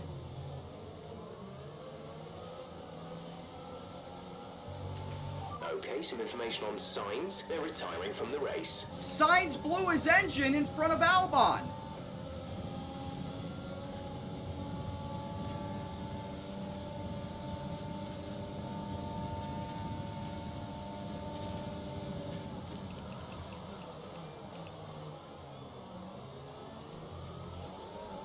Oh, absolutely disastrous. And there goes Albon. He's got to kill. He's got to get a brand new front wing. Oh, that is disastrous. Alexander in the pits. I guess I am the team's only hope now.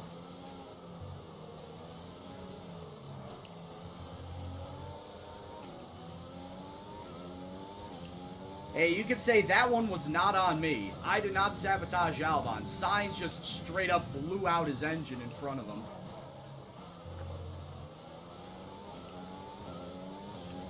It's like I saw this pillow of smoke, like what the fuck's going on up there?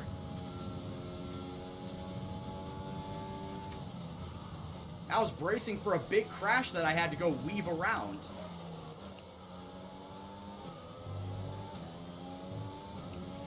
There's 3 laps of fuel remaining.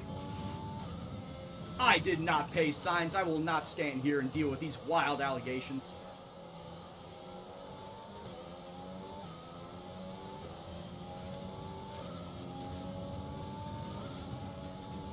You don't have the proof. Yep, I am definitely going to get fastest lap here.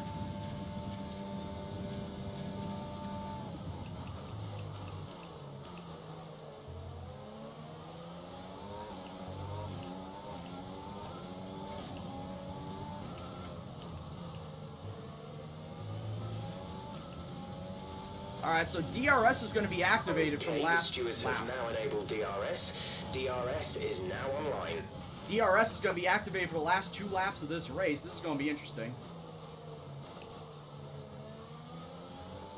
I'm basically 2-footing my my pedals right now.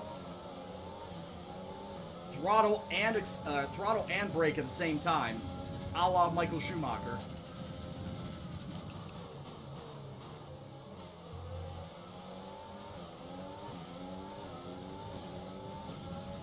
Oh boy, oh, I am trying to send it as hard as I possibly can.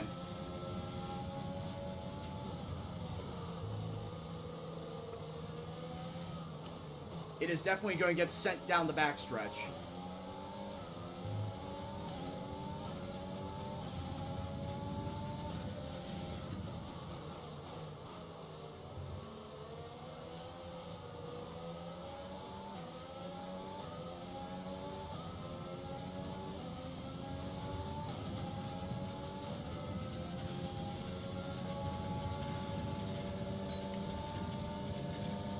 Hamilton, you are done, and now it's time for your teammate.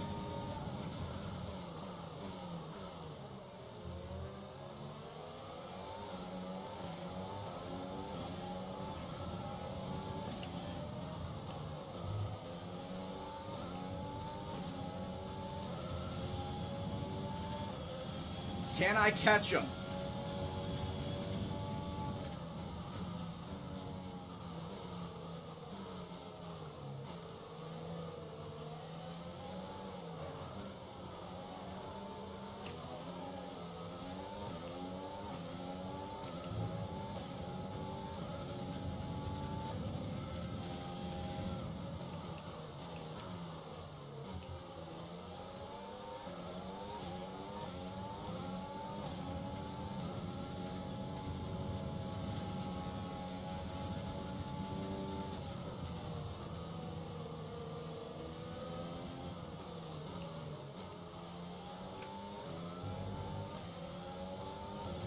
There's only 1 lap of fuel remaining.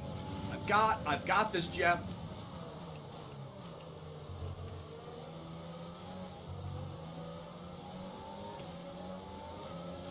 We're not going to be able to run in this engine Fuck off, much Jeff. longer. We're about I've got a lap this. over target.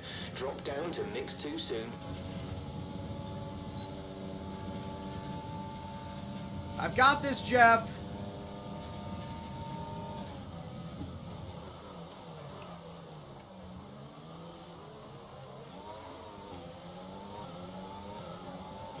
What did I say, Jeff? I got it. Oh, they touched the line. Oh, here comes Hamilton out of nowhere. Oh, That's a race win. You've really been great today. oh, Hamilton almost stole it at the end there. Oh my God, Hamilton almost stole it at the end there with Bottas and I fighting up front. A half Wow. win today, then, after a very difficult race. I knew I was going to send it into that hairpin. If I had enough time and space, I was going to send it to the hairpin, and I did it. That sealed the win for Had to them? take the The chance. safety car completely changed the race, didn't it? Had to It's take hard that to say chance. Exactly what would have happened without it, but there's no question that they came out of that situation in a good position. Wow, that was Here comes your top tense. 3 making their way down to the podium for what can only be described as That a was fucking fantastic tense. day for Formula One. Yeah, cheers to crew chief Sarancia there for the pit stop.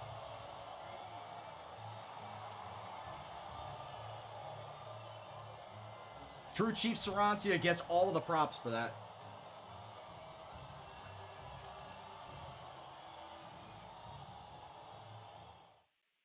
Let's see how the driver's standings have changed. Ah, but Our Albon, championship leader man. is still sat at the top of the standings, but their rivals have made up some solid ground today. Now, let's discuss, Ants. Who would you say is a contender for That driver sucks. of the day? Well, my driver of the day has That to be just Charles sucks. Leclerc. He was unstoppable out on the track today, weaving through. All right, who's your top 10? So it's obviously myself and the 2 Mercedes boys, Perez, Kvyat, Leclerc, Gasly, Ocon, Giovinazzi, and Ricciardo are your top 10 there.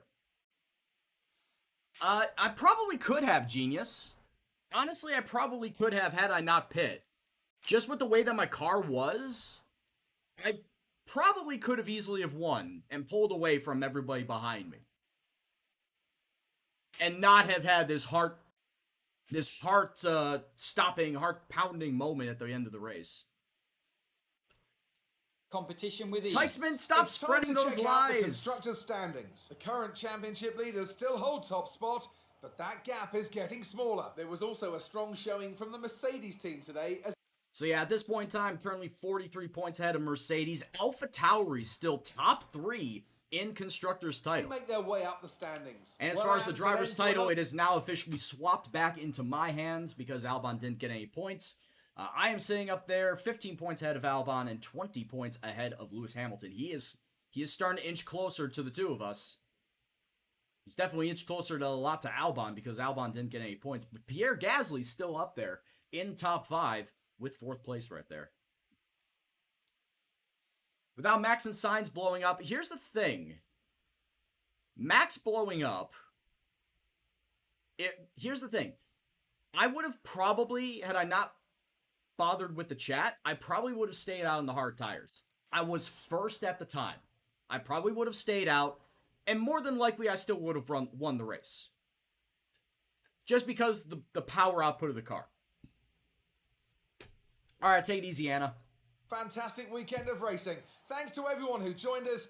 And Signs blowing up was the big contributing factor. Hold on, shut up, Claire. I don't want to hear you right now. Honestly, signs blowing up was the biggest factor in what could have happened. Like, I could have ran into signs or ran into Albon, and my day would have been done. And I wouldn't have gotten that win. Also, that is a very, very bad face to stop on. I'm sorry about You really that. seem to enjoy that. You made it look easy. That is a very bad face to stop You're on. leading the championship. Are you happy to be there or feeling the pressure? No time to get complacent. Every race is You unique. were cutting your way through the field during the race. Yeah, power unit, baby. All power. You performed better than last weekend. What changed? The fact that I wasn't a rageaholic is one good way to put it. I was gonna say, there wasn't really none of those I could say. So talk us through what happened between you and your rival today. It wasn't between me and Lewis, it was between myself and Bottas at the end of it. But, oh yeah, that's right, because Lewis and I are currently in a rivalry. We were pushing each other. They're a really great driver and gave me a run for money. We were pushing each other. It was a good show. Just say it's a good show.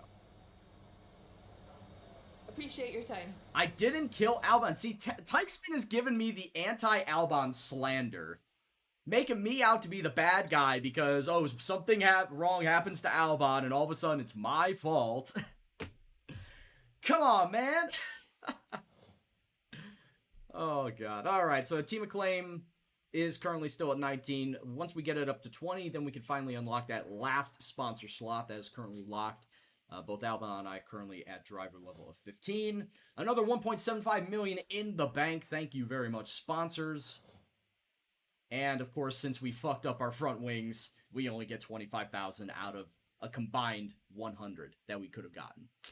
Fun times. Yay. All right, we got the Dutch Grand Prix coming up. And since Zandvoort entered into the game, I've loved every minute of it. Oh, we got a press interview, too. Oh, you know what? This is actually one of the sponsors that I wanted to potentially go away from and move to a different sponsor. So let me look at the sponsors. Because that one... Oh, no, that one was Podium, wasn't it? Yeah, that one was Podium, too. My mistake. But let me take a look at some of these right now. Left to eat dinner, you left at the safety car. Well, official, we did end up winning the race. Albon and Sainz got into each other with like 3 laps to go and took each other out. No safety car came out then. Sainz retired, Albon busted his front wing, so he was out of the points. I passed Hamilton and then Bottas on the last lap to go get the win. And then Bottas and I were fighting into that last turn, and Hamilton almost stole it. But yeah, wasn't there another one I was thinking of potentially picking up and getting rid of Sudo? Because, yeah, I want to keep Xenon. Because you take a look, weekly income, 328,000 and 574,000 for the gold bonus. I want to keep Xenon. But there was something else that I wanted to get instead of Sudo. Because Sudo is just, you know, get a fastest lap in any session. And I feel like that's pretty easy. So at this point in time, you should probably look at gold bonus. So, like, nothing lower than Sudo. So it's Cassandra, Neon, Compass, Satellite, and Beleza. Xenon, we're obviously going to re-up. But Cassandra is achieve a top 4 finish during a race. We can easily get that. But however, gold bonus is only an extra, looks like 50,000. And the weekly income is less than Sudo. So we're not going to touch Cassandra. Neon is qualify in P4 or better. It's the same weekly income and a little bit higher gold bonus, about 7,000 gold bonus. It's not bad. Compass is achieve pole position during qualifying. Oh, and by the way, all of these sponsor bonuses can be reached not just by you. Your second driver, it encompasses your second driver as well. So if your second driver achieves a top 4 finish during a race, you get the sponsor bonus. If they qualify in P4 or better, you get that bonus. So it's not just if I do it. It's if the second driver can do it also. Or if I can't do it, that the second driver can do it. Compass, achieve pole position during qualifying. Shit, Albon's been doing that for quite some time. We might just go ahead with this one. It's about an extra 10,000 per week and an extra 65,000 goal bonus. Like I said, Albon's been getting pole position. I think he's gotten pole position 3 out of the last 4 races, and I achieved the other one. So yeah, I mean, we could easily get this one. What about Satellite? Satellite is complete a total of 100 laps during a race weekend. See, this one is not possible unless you do 100% races, and even then, you have to stretch your practices out. You really have to stretch your practices out in order to achieve 100 total laps during a weekend. So we're not touching that one. And Beleza is get pole position and win the race. Now, I don't know if that means that you yourself, like one driver, one result, means that if you achieve pole position, you have to win the race, or does that mean I can achieve pole position, but Albon wins the race, we still get it? I don't know if that's the wording. But as it stands right now, like, we're going back with Xenon, but once Sudo is up, we'll probably go with Compass.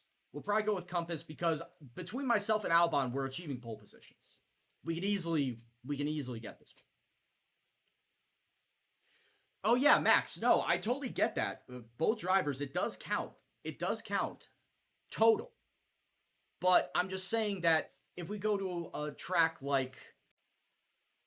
if we go to a track like China that we were just at, 28 laps. Times 2, that's 56. Because of both drivers.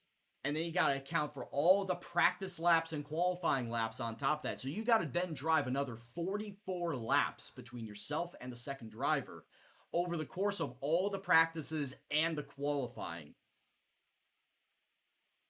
That's hard. That's really hard. Now, on a track like Monaco, where you run 39 laps, 39 times 2 is 78. So then in practice and qualifying, all you then need is 22. Oh man, all you need is 22 laps between practice and qualifying to then add up to that 100 total. It varies from track to track based off of amount of laps that you will both be combined for in the race. So like I said, I just think that unless you're doing 100% races, easily you will get this just by doing the races.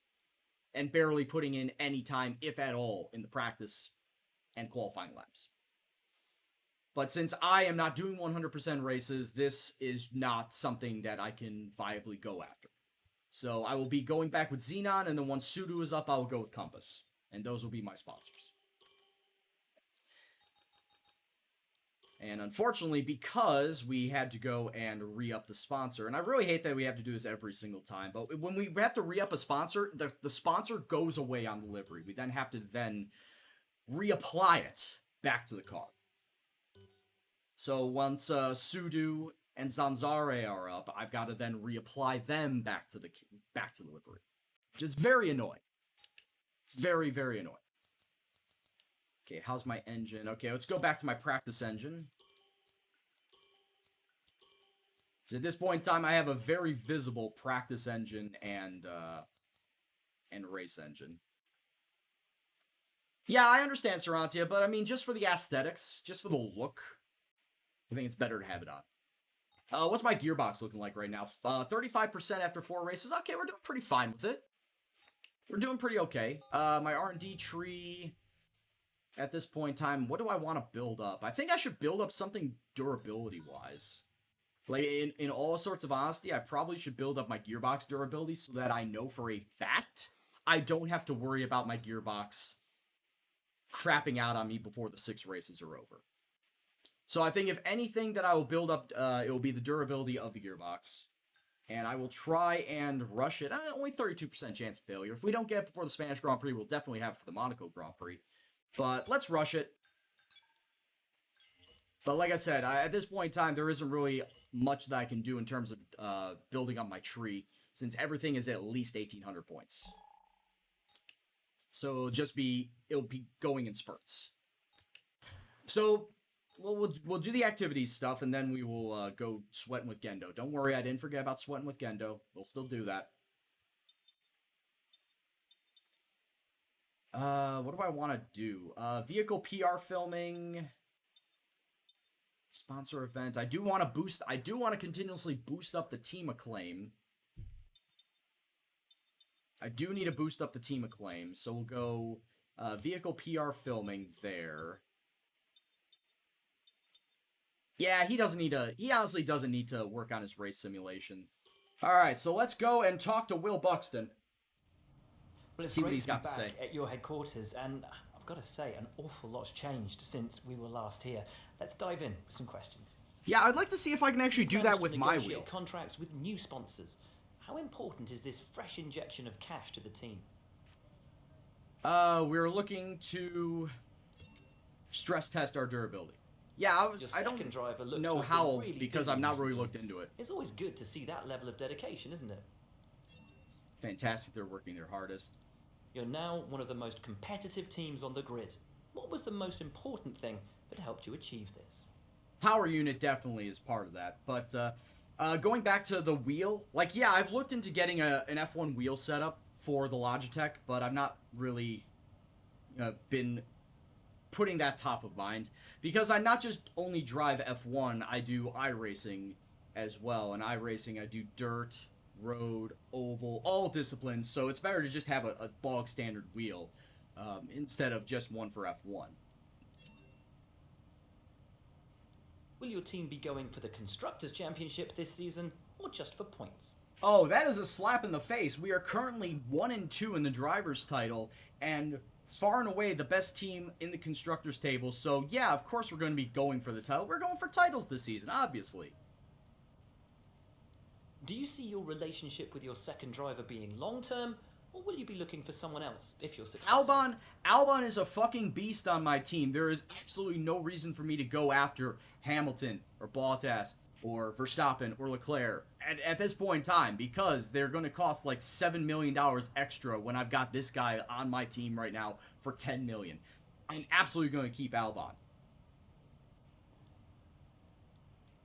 Yeah, that one. We invest in our staff. Well, thanks a lot for inviting us here. It's been fantastic. But anyway, I did not see that come on through, but you don't know me. Thank you very much for the follow. You probably followed while I was still doing my workouts. Much appreciated, my man. Hope you're doing well. Hope you enjoy the stream. Hope you are enjoying the stream. Why did I do that? Did not mean to do that. Alright, so we actually do have a message coming on through. What is this? High cash balance. That is true. We do have $10.4 million in the bank, but if I want to make sure that I have enough money for re-upping Alexander's contract, I got to make sure that I get that money and make sure that I have that money come the Austrian Grand Prix, because his contract is up at the Austrian Grand Prix, which 1, 2, 3, 4, 5, 6 this is 7 races away. I feel like, yeah, we can recoup that money in 7 races. So yeah, I could spend it on the facilities, but at this point in time, why? Like, legitimately, I don't have a want. I could improve his racecraft and awareness, but at this point in time, Albon's awareness, or I should say his racecraft, is maxed out. He's got a 93 base, plus 7, he's got a 100%, a level 100 racecraft, which means he's the best overtaker on the grid. I don't feel like I need to go and build up, you know, that section, the personnel section. And as far as the 4 parts of the car, I don't need to build anything more out in this, because everything left is just ultimate parts. I just need to make sure I have the R&D points. And then as far as the marketing is concerned, I can improve my acclaim 10% faster, or actually it'd be 20% if I upgraded it. But is that really necessary when I know for a fact by the halfway point of the season I'm going to be team level 20? Does not make any sense for me to spend my money right now. Or at all for the rest of the season.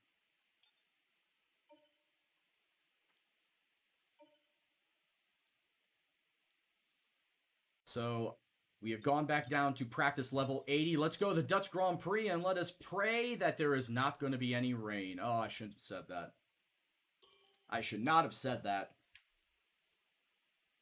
I said the 4-letter word, and it is a 4-letter word for a reason, because I cannot drive in it.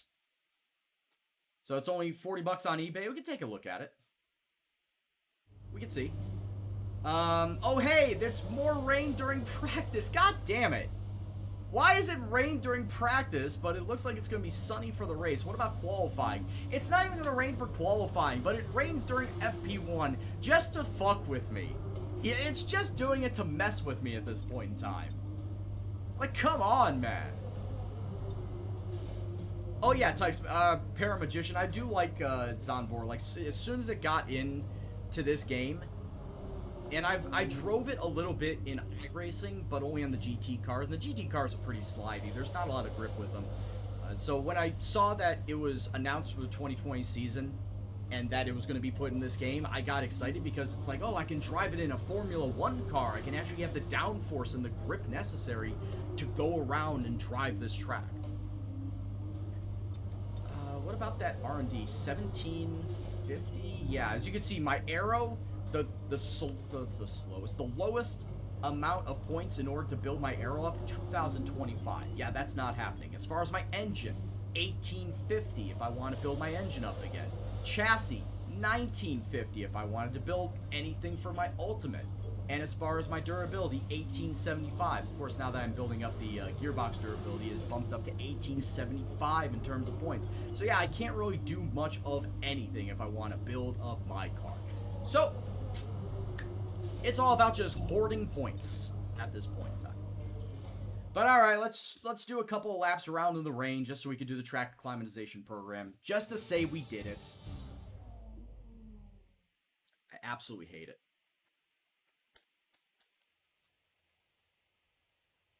Just to say we did laps in the rain here at Zandvoort. Alright, let's get our setup in for the Dutch Grand Prix.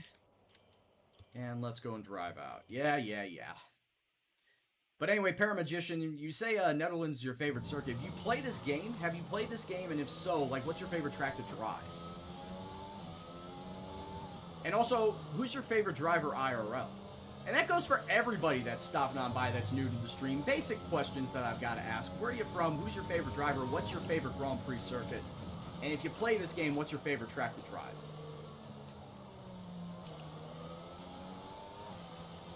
Simple little questionnaire that you gotta fill out. So you can get your official Gendo badge.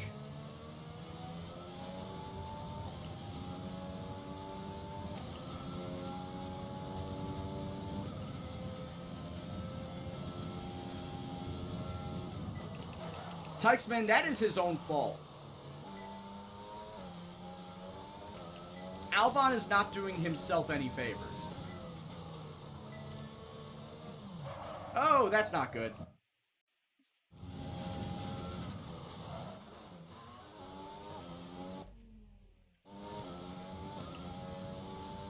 Max makes sense. If I didn't know any better, I would think you are Dutch.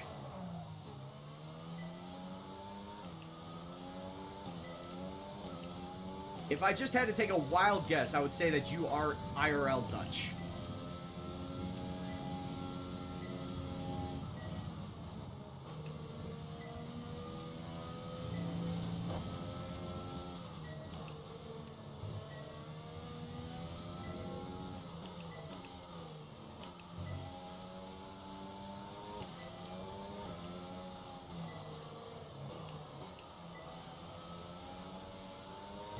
I love that the driving line doesn't match the wet line. Dan, you're from Long Island. Alright. You love Lewis Hamilton. Your favorite track is Interlagos. See, Interlagos is slowly moving up my favorite tracks list. Same thing with Zandvoort. As I may mention one day, I need to do a tier list as far as my favorite tracks to least favorite tracks of what I like to drive in this game. I think it's pretty much understood that Monaco and Vietnam are definitely the two tracks that I cannot stand, and they would be absolutely fucking shit tier if I had to do a tier list. So yeah, I think one of these days we might do a tier list for which tracks do I like to drive and which tracks do I absolutely despise. Might do that. Hey, it was a fair guess. Dutch track, Dutch driver. Safe to assume that I thought you were Dutch, but okay. Southeast U.S. I'm from Chicago. If For you all want the to people know in the US, I'm specific from information Chicago. or make Well, certain now changes living to the car in the during a pit suburbs, stop, not in you the can city tell me proper what you want anymore. over the radio. Press and hold the radio button to activate the system. All right, It's let's time move to to remind ourselves of FP2 our top three. because I don't want to stay in the rain, especially if I'm not going to be driving in the rain. No need to get practice in the rain if I'm not going to drive in the rain. Spa's a good track. Yeah, my top 5 are Canada. I actually love driving Canada in this game. Though that was on shaky ground last season. But it's Canada for now, Spa, Monza, what would you call it? Spielberg, Red Bull Ring, whichever one you want to call it, is my 4th, and then Silverstone. That's my top 5.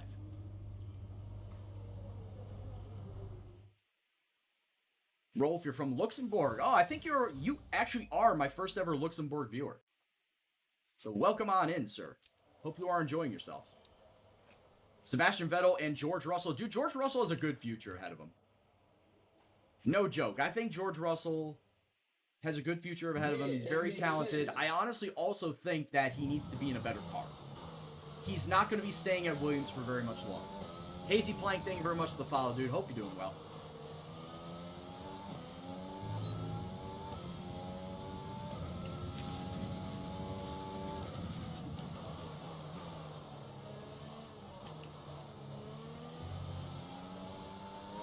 Okay, I could take that turn a little bit faster.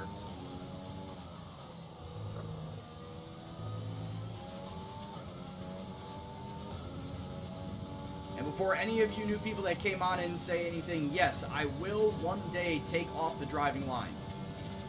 I am working towards driving without the driving line.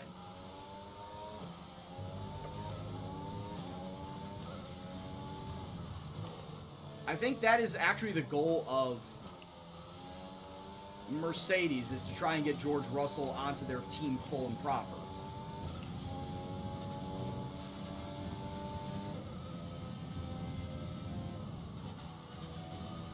You gotta wonder, though, is George Russell going to move to Mercedes before or after Hamilton retires? Because if it's before, obviously, then he's gonna unseat Bottas for it.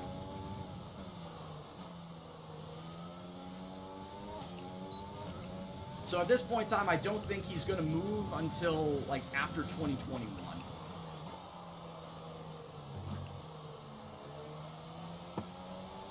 Because Bottas has his contract through until then.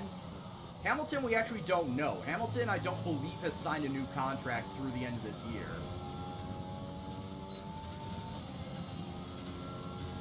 I would assume he would. I would assume that he would sign that contract, but we don't know.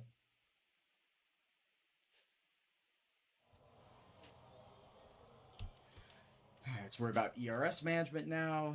What's going on? Oh, Hobbs is streaming. Nice notification.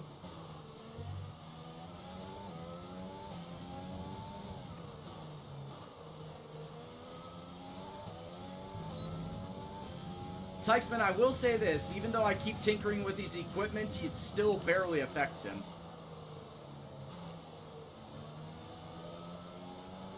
Albon is still driving well.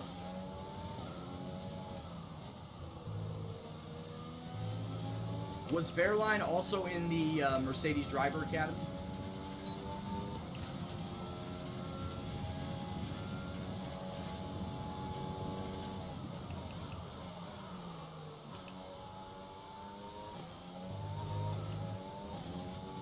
Hey, I neither confirmed nor denied.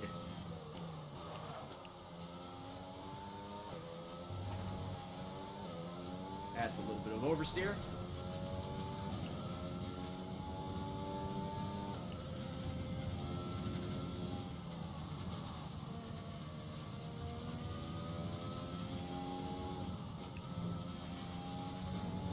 And it sucks that they were not able to go to this track even with the shortened season, the COVID season, because it would have been interesting to see how the drivers were going to navigate that last turn, that high banked turn leading down to the start-finish straight.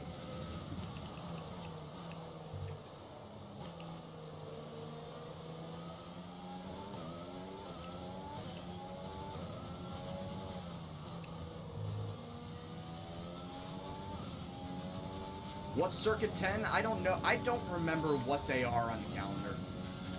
Like, exactly what numbers each and every one of them are. But I would think you're right, because France, Paul Ricard, is right before Austria, and Austria is the dead middle race. It is race 11. So yeah, I think Paul Ricard is 10. I dislike it. Here's the thing. I win at the track, but I don't like the layout. Same thing with Russia. I win at Russia, or do well enough to get a podium at Russia, but I dislike the layout of it. It's just not a good track.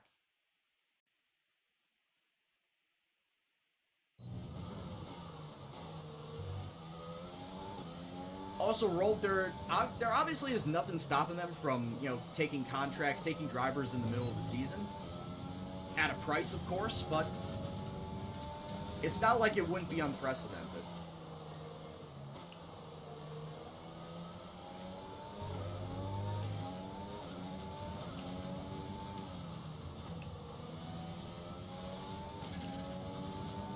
And we were talking about this beforehand, Rolf, but as far as I know, Codemasters has never done DLC.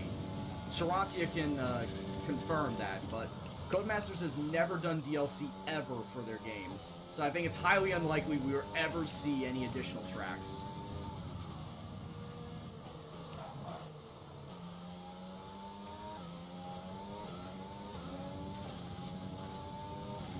Sarantia's gone to bed? Oh, I missed that. Well, Sarantia has said before that Codemasters has never ever done DLC for F1 or any of their games ever, so it's highly unlikely that they will decide out of the blue to say, we're going to add DLC tracks because of all these tracks that were added into this season. Like, they're not going to give you that extra Bahrain layout, they're not going to give you Mugello, they're not going to give you... what other new tracks were there this season? They're not going to give you the Nürburgring Grand Prix circuit. That's just not in Codemasters' DNA. Program. Mick Schumacher was just special edition. If it's now full DLC, then that's a special case. But the Mick Schumacher version was just... you buy your regular version, or you buy the Mick Schumacher version. You get the Mick Schumacher stuff with the Mick Schumacher version. Turkey, and, oh yeah, that's right, the Portuguese one. Portimao. And actually, Turkey would be the first ever time I've seen anybody driving the Turkish track, because I didn't start watching F1 seriously until last year. And before then, I was only very casual for 4 years prior to that. And when I say super casual, I mean I only watch Monaco every year. Type of casual. I won't watch any other race.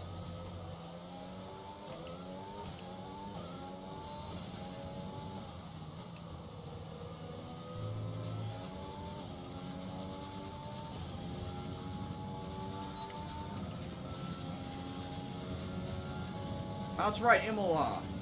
How could I forget Imola? Well, I forget Imola because I can drive Imola in iRacing, but I can't drive it here. So it's not like I need to wait for DLC on F1 for me to drive the track.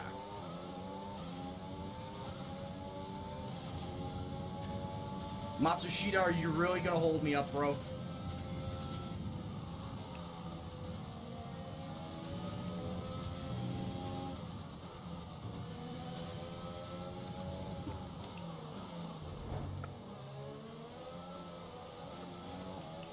That's like one of the few places you could overtake on this track. The other two places I would say are the final turn as well as going into turn one. Final turn, the long straight, going into turn one. That's one big overtake zone.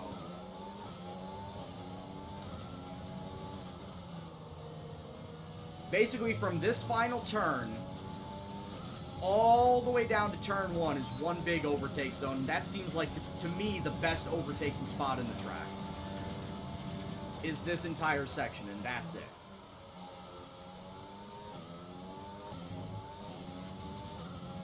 Maybe you can get away with an overtake here at turn 3 if someone goes wide. This being turn 3 right here. But that's about it. With how narrow this track is, there are not a lot of good overtaking spots.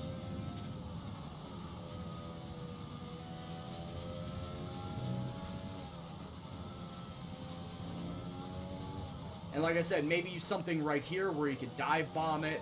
It's probably a good spot. Well, okay, not good. Like, probably a last resort spot. If you really need to get past somebody, that's probably the last spot to go to.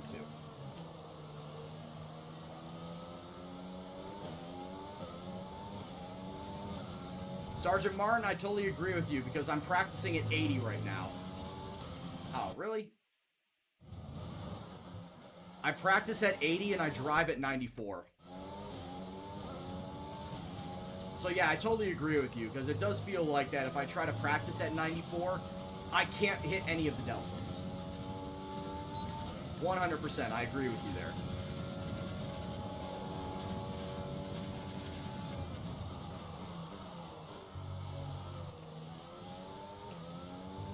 But yeah, and hitting that curve is auto death. Done it plenty of times.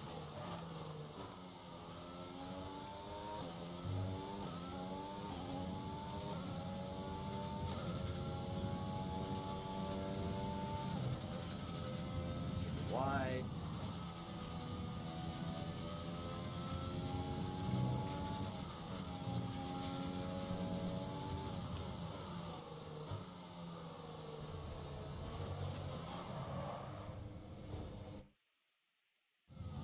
Curbed it again.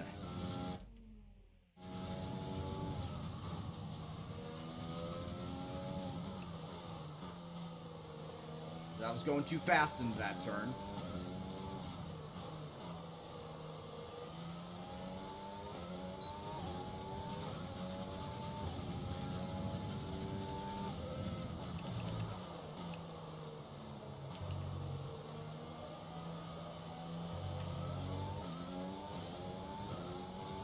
And yeah, with not a lot of overtaking spots in this track, I would almost liken it to Hungary. Honestly, it would feel more like Hungary than any other track I could think of. Very narrow, very little overtaking spots, and it's not a street circuit. It has more similarities to Hungary.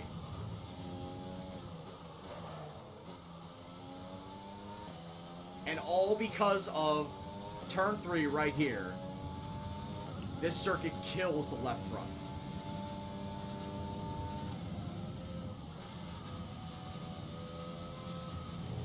Uh-oh. Death wobble. God damn it. Because I see the left front tire wear out on this track more so than any other tire.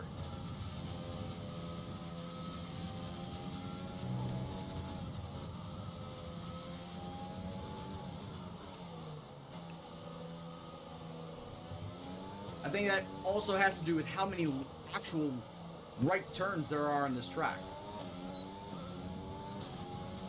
There are quite a lot of right turns on this track, and if you did not know, turning to the left puts a lot of pressure on your right side tires, and turning to the right puts a lot of pressure on your left side tires. So all the left turns on this track, that's where all the pressure is going, to the left side. Because you're braking too, you're putting a lot of force on that front tire. So front left gets worn out the most. Magnussen.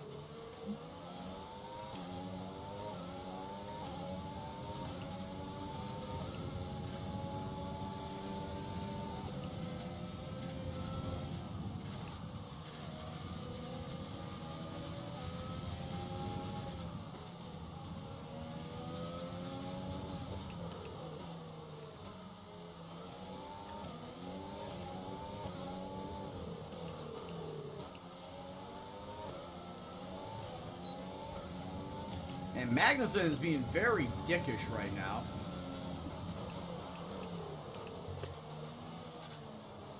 Dude, do I have to push you into second gear? Christ's sake, get out of my way!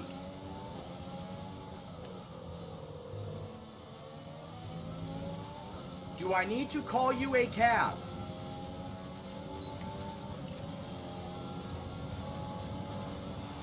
Okay, test complete.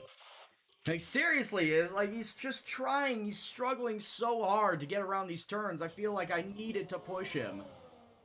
Just so he can, you know, achieve his speed that he needed to get. I don't know if he was stalling the car out or with what. all the cars now over the line, let's see It's pretty pathetic. But yeah, as far as the new tracks in this year, for the new circuit, or for the new 2020 schedule, like, to see them go to Mugello for the first ever time is going to be a treat. Because I've raced on Mugello for years on Forza. It's on Forza. It's been on Forza since, like, Forza 2. It's been around forever. So I know the layout of that track, but to find out that there hasn't ever been an F1 race at that track, it is the testing ground for Ferrari and Alfa Romeo, and it's hosted, like, MotoGP. A lot of MotoGP races, but the fact that it's never hosted an open wheel series is amazing to think.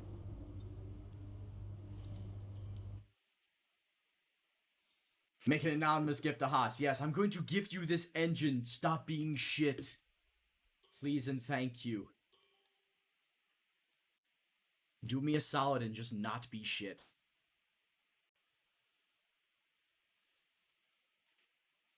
I might as well add one more thing to my chassis, just so I can open that section up here. Yeah, just so I can open this up and get this little minor thing done. Let's go add to the suspension geometry. Yeah, 35% chance of failure. It's not that big. Messages, anything we need to worry about? Nope, it is still going to be cloudy throughout all of qualifying.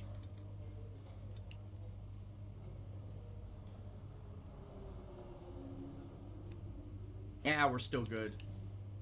It may be my quote-unquote practice engine, but we're still good with it.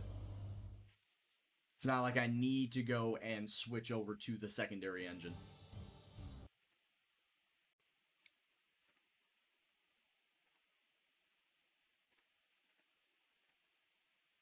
Come on. Oh, I thought that would have gone all the way through. The wonderful, scenic... Is the town called Zandvoort, or is just the track called Zandvoort? The wonderful, scenic Netherlands. Ladies and gentlemen, it's Netherlands.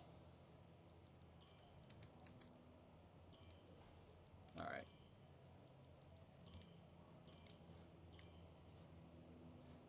Alright, gotcha. Alright, so fuel load, I think we can get away with that. So you know the drill, 2 laps around on the medium tires to try and figure out a line for this place, and then the actual qualifying lap on the soft tires.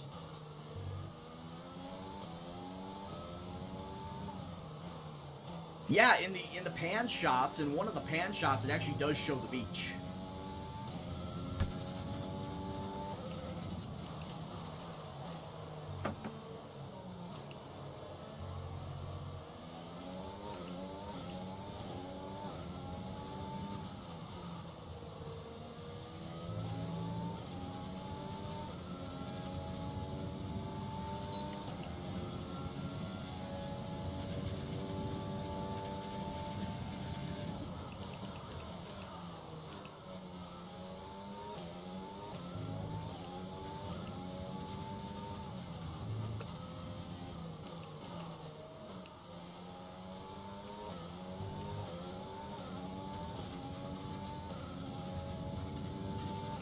Try and get a feel for this track at high speed. Oh, that's not something you want to do at high speed. You don't want to spin out at high speed. Spinning out at high speed is a bad, bad time.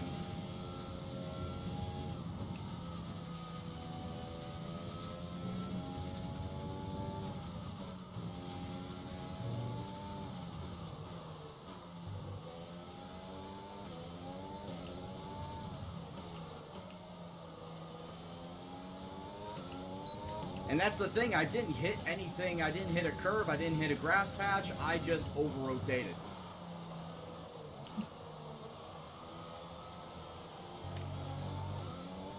That's the only thing I can think of, is I just over-rotated.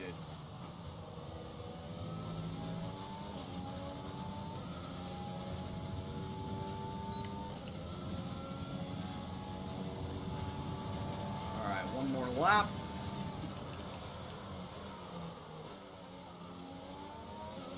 We have 2 laps of fuel remaining.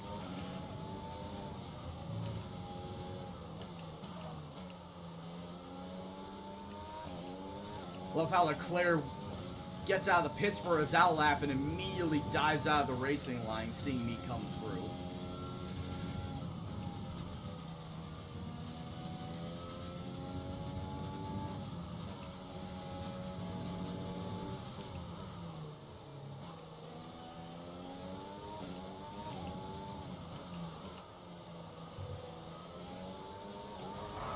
Oh no, take it easy, Rolf.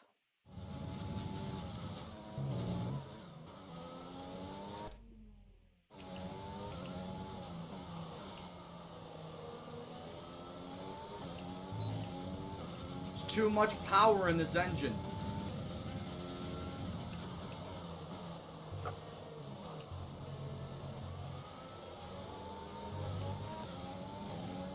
Which I know, no such thing, right?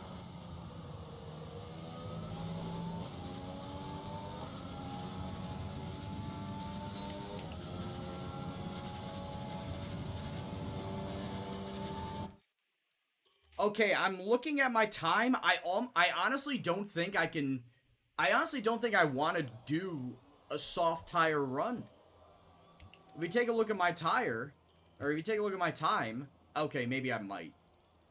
As I was about to say, look at it compared to, like, 16th place. I'm a full second ahead of the cut zone.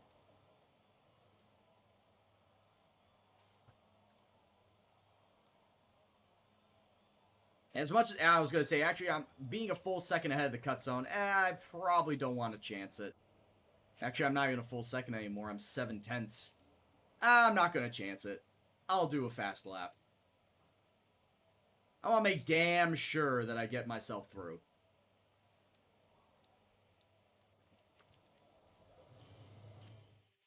Let me make damn sure I get myself through.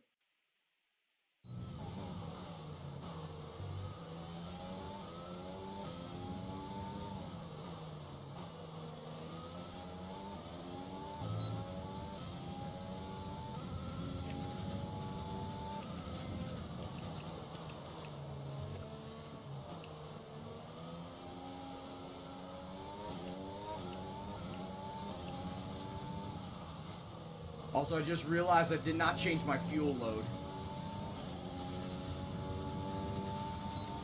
Honestly, should not affect it.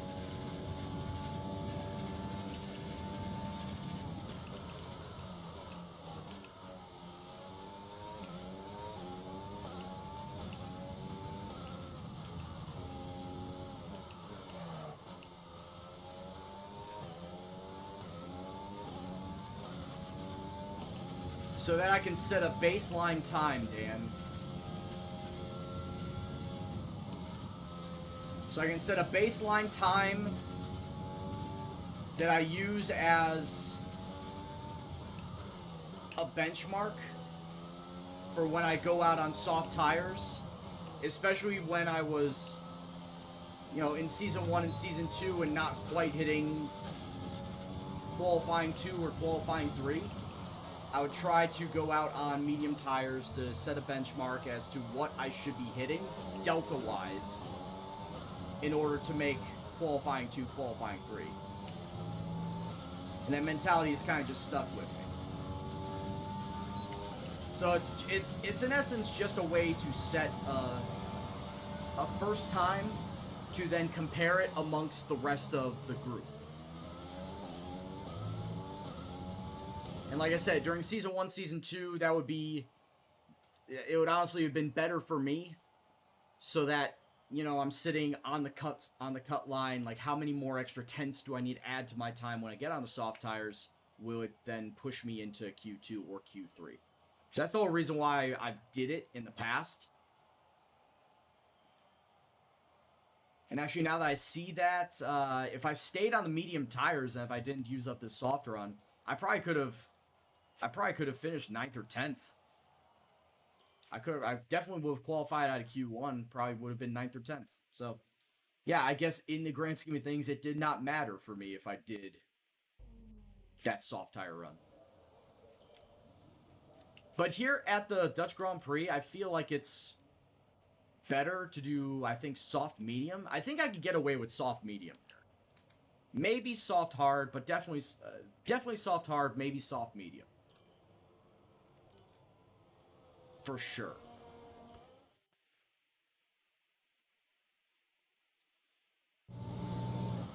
I will be starting on the soft tires. I'm going to qualify into Q3, and I want to start on soft tires.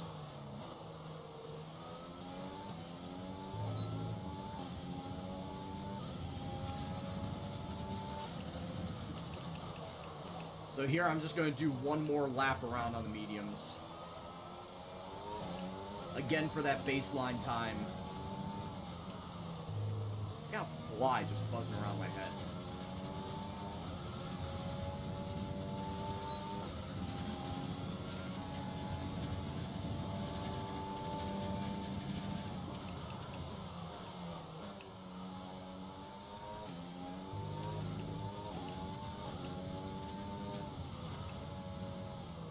Or maybe not a fly, but a gnat.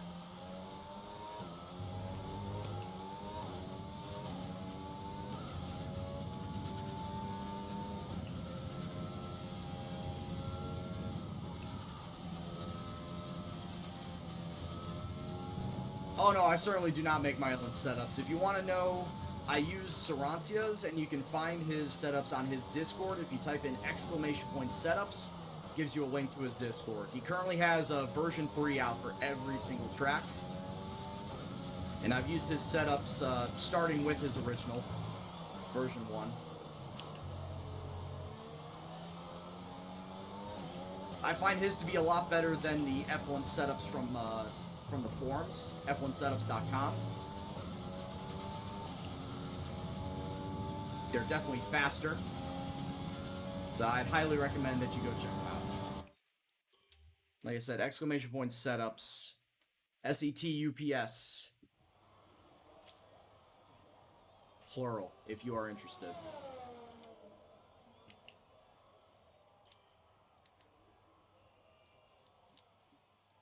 Did I use this version 2 for like a little bit, and then I just migrated over to version 3 like right away. Alright, so I am currently on the outside looking in by 1/10 of a second. I could easily get faster than that. I'm 1/10 of a second off. I will easily get that.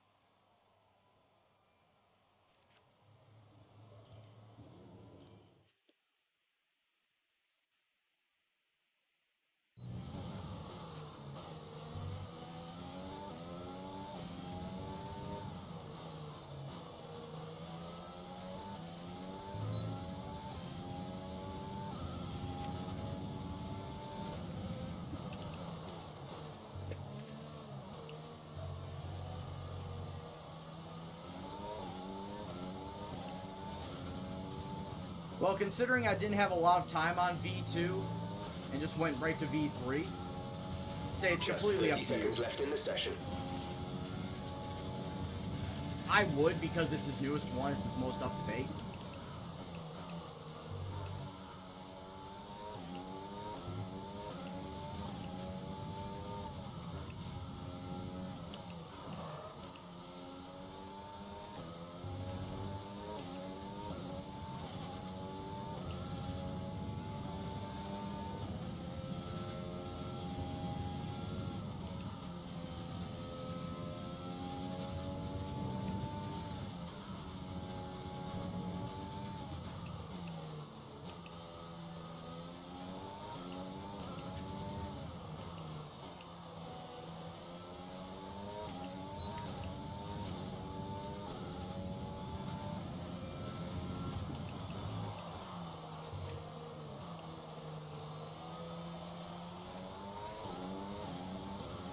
Yeah, that's kind of what I did with mine, Tyke.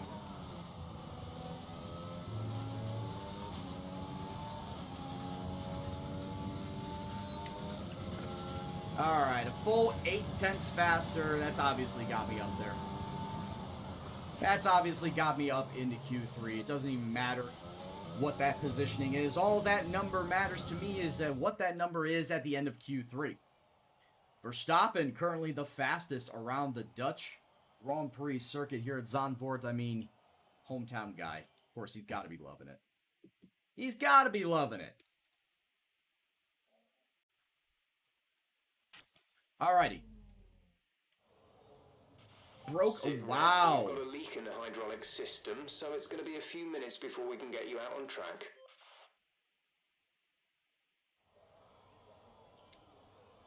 Wow, a leak in the hydraulic system, which means that I'm only going to get one lap around. I mean, I could probably do 2. Oh, I didn't even see that he was out. No, I think I'm only going to do 1. Yeah, I didn't even see that he was out. We'll have to take a look and see what the grid down is when he comes up. Alright, so what time should I be looking to go after? 1 minute, 8 seconds, 4/10.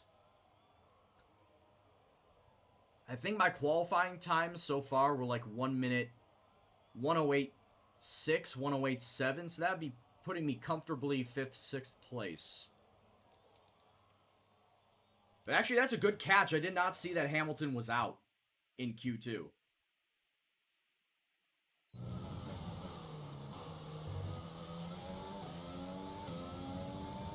But because of a brake leak, I miss out my chance at getting 1 qualifying time in. So now I gotta just go and rest all my hope on this qualifying run.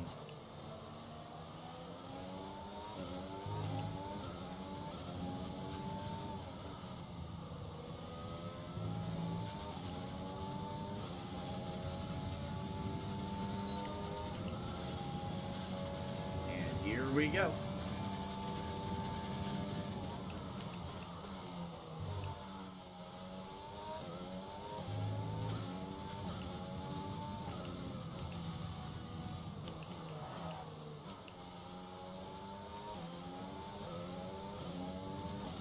Trying to shoot for 1:08.6. That'll get me 5th place.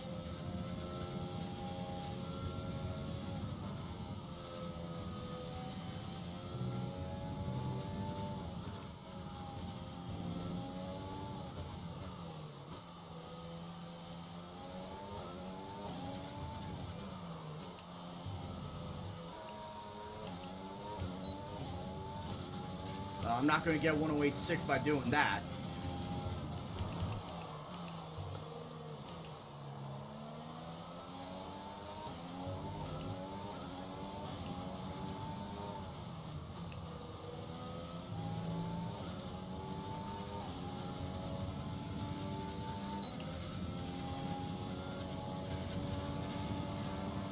Uh, 1:08.595, so that should get me 5th place.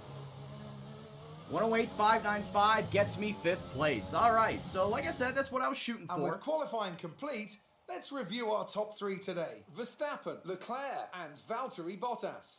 With qualifying wrapped up, Oh, wow. we now have our grid lineup for the big race tomorrow. Be sure to join us then for what will no doubt be a fantastic race. So Verstappen, Leclerc, Bottas are your top 3. Albon starting P4, a rare sight for him that he did not crack the top 3 and not even get pole this time around. So Gendo is going to start 4-5. Where do you guys think I'm going to finish? Alright, so the default says they want me to do soft to hard. I will not do that. I will in fact do soft to medium instead. Actually, let me edit the strategy. What if it does tell me to go to hard tires? No. It's definitely not the way to go. No matter how much I back it up, that's not the way to go. So yeah, we're going to go with 15 laps on the soft tires and 22 laps the rest of the way on the mediums. Let me know what you guys think I'm going to finish in this race. I am starting in 5th. Albon is starting in 4th. Will one of us get a podium? I certainly hope so because, well, podium equals sponsor money.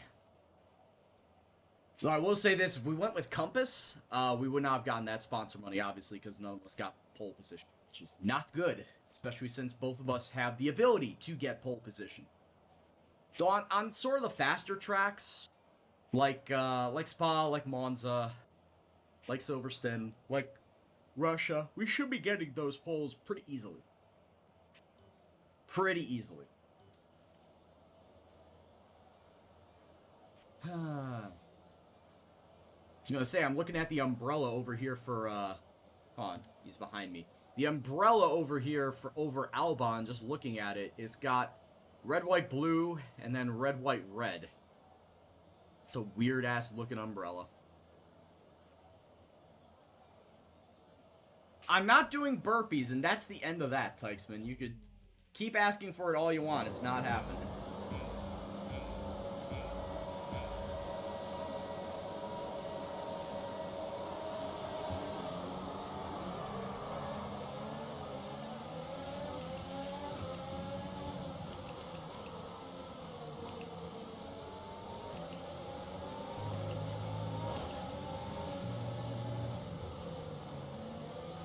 No! Oh my god!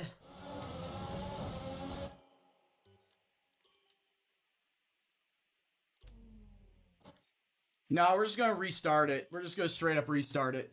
That does count as a flashback. God damn it. That does count as a flashback.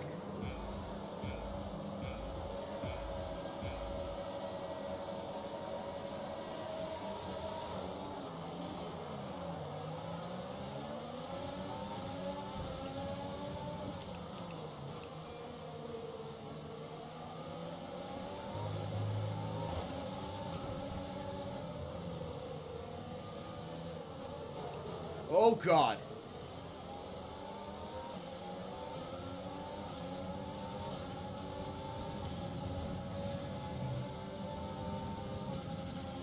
Albon, don't try it.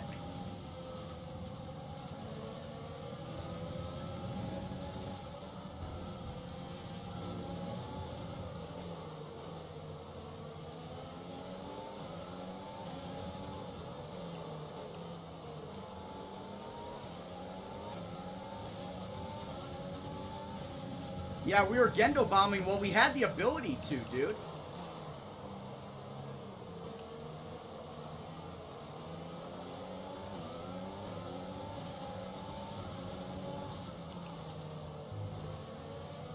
It's not because I was being a dick, it was because we had the ability to.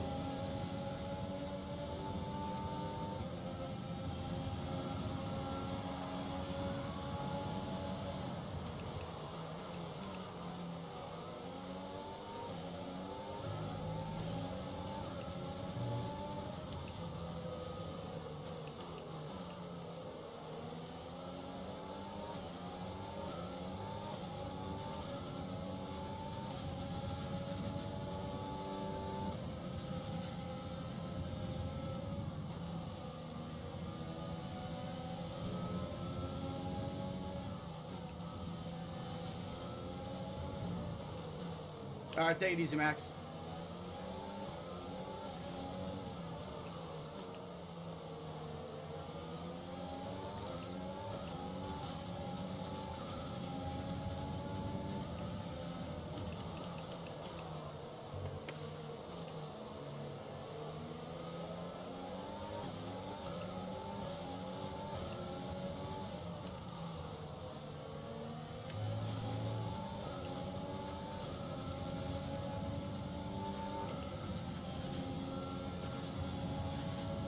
I'm gonna say Max and Leclerc are pushing out to an early big lead. 1 second of the car ahead and in the DRS zone.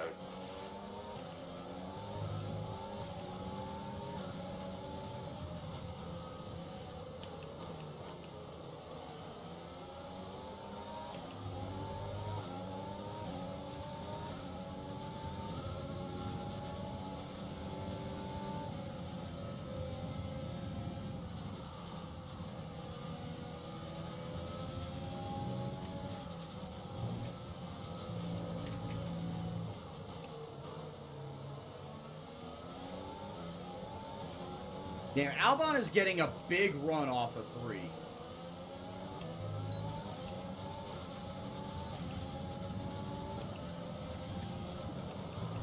Only in the rain, Sergeant. Only in the rain.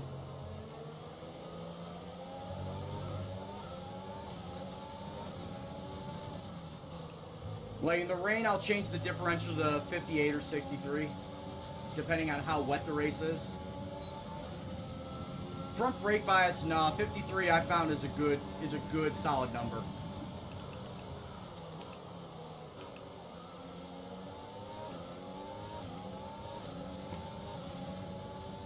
9/1 is date. 9/1, September 1st. Yesterday I had it 8/31. It's basically for anybody to go back and watch my streams to know what day it was, or day it was.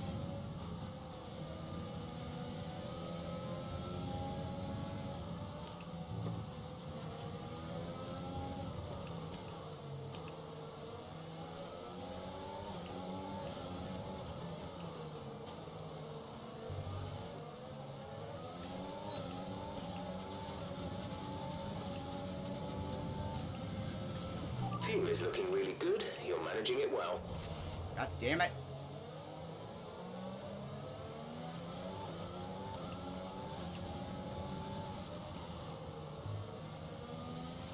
Well, we're not going to get into an argument over month, day, day, month, as far as date format.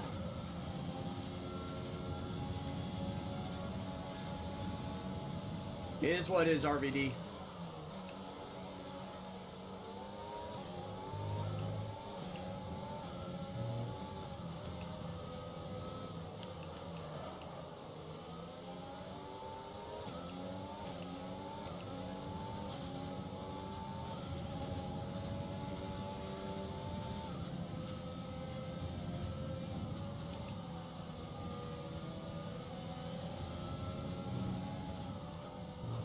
Oh my god. I'm cutting that corner way too much. Fortunately, it's only led to just one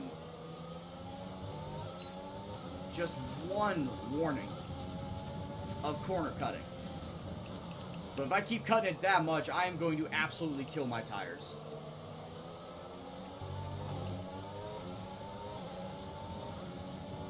Almost feels like I have already.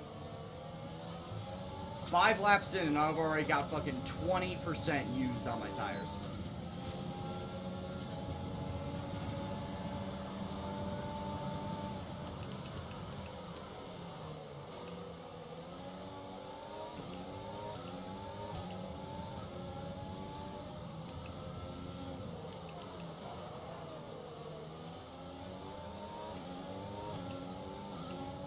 Well, the Ferraris are still not running away with this race. There's still a lot of race left to go, too.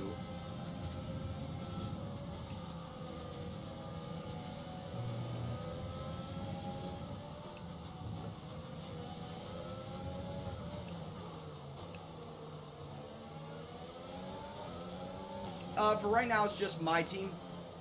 Once I'm done with this season, this is my 3rd season, and I'm thinking that I'm probably going to get both drivers and constructors title, or if I don't get drivers, Albon will, and essentially that's, you know, Gendo racing getting both titles. At that point in time, I'll end this career. I might do some online racing for a little bit, and then I'll get into a my driver career with Williams. The Try Not to Suck challenge. Trying to see how far I can take Williams up the table. Yeah, I already have my next series planned.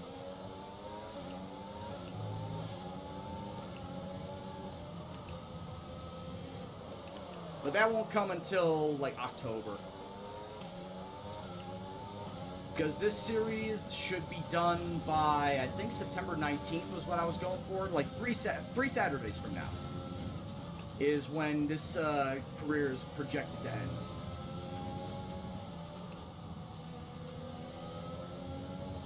Then I'll probably futz about with online racing here, maybe do some iRacing. But come October, then I'll go into the Williams career mode.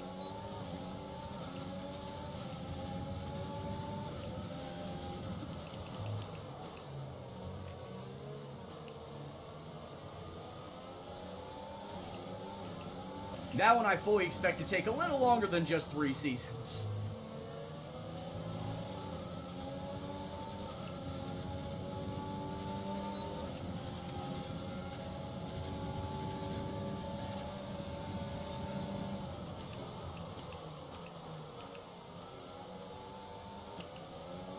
Pinching Bottas down the outside, or down the inside, I should say.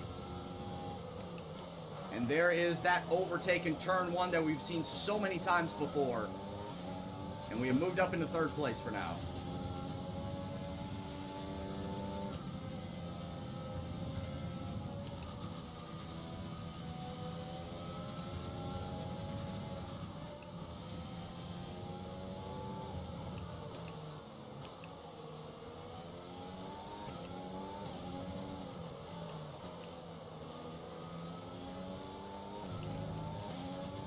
But no, RVD, thanks for stopping by the stream tonight, my man. Hope you're doing well.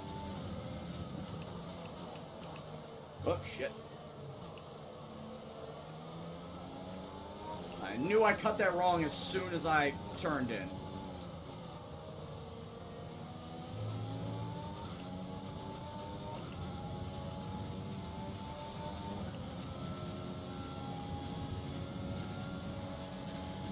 Fastest lap, let's go.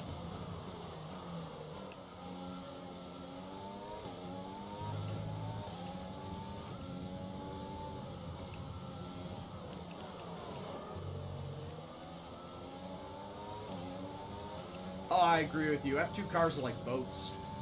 More so than the default car on this is a boat. Default F1 car without any upgrades just handles so poorly. But the F2 cars, even more so. I agree.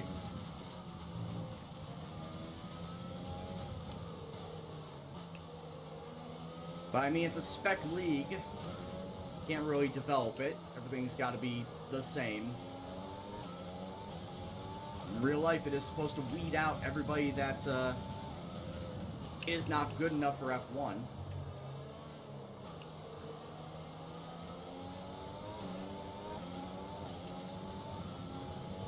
Which is why probably in the near future, you're definitely going to be seeing Nick DeVries and Jack Aitken get picked up by a team. I would think that Alfa Romeo is going to be one of those teams that will pick somebody up because, well, let's be honest, Kimi Räikkönen's probably going to retire after this season.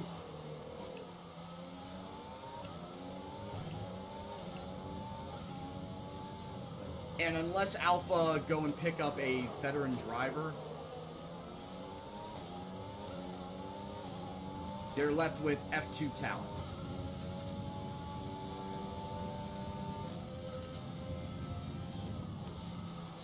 Sorry, I was coming in lap 14. Just reminding myself, coming in lap 14.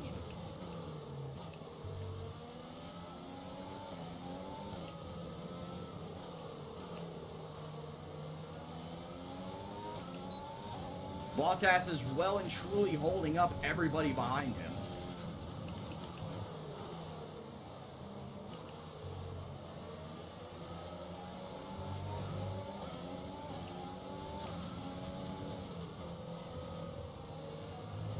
Oh, bad move. Be careful, we think you're going to start losing some tyre grip around now. No shit, Jeff. Did you not see it right there?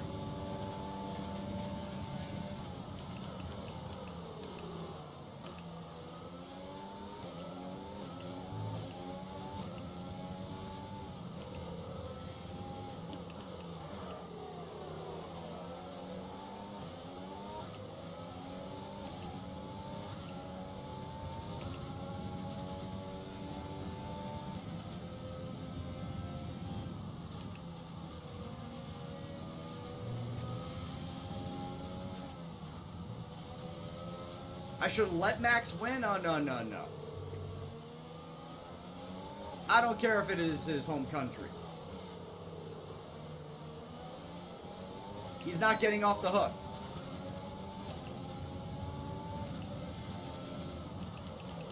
Also, Charles is going to be eaten up real soon here.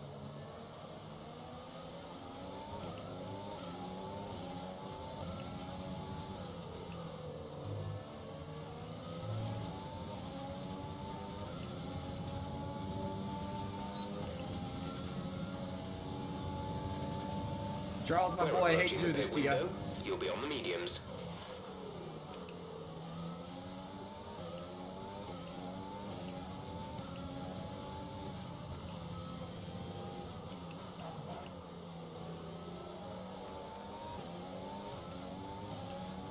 I was gonna say both Charles and Bottas trying to pinch me down coming into turn 1. Thank you very much for the follow. I'll get to you in just a second once I can, actually look at you.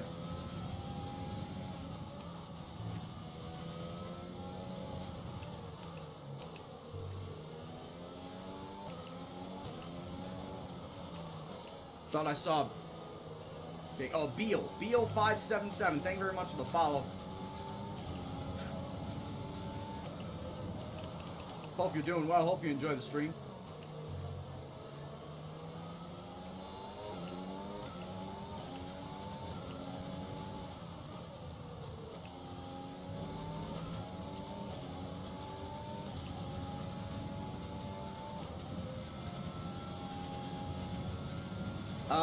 Vietnam, definitely. Vietnam is up there as one of my worst tracks. Alexander is coming in for his stop. Vietnam is up there with Monaco as one of the tracks that I just find too hard to drive, and honestly, I don't like it. I don't like the layout of it.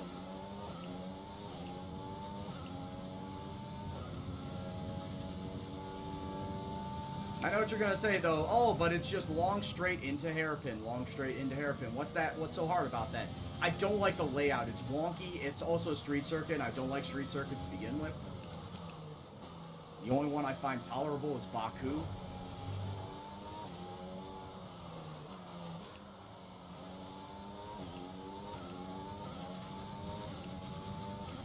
Tykesman, if you don't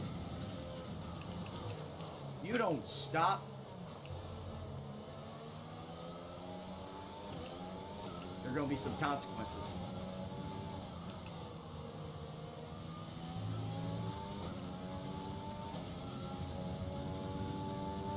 Also, this gnat is really pissing me off. Pit window open. Let's box this lap.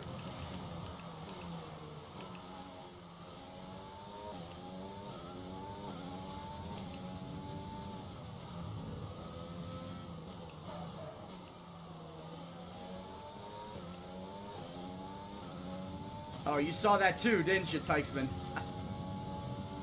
Did you see the new Legacy stream too? Yeah, that makes sense. Does make sense. Jack Bass, thank you very much for the follow, dude. Hope you're doing well. Hope you enjoy the stream.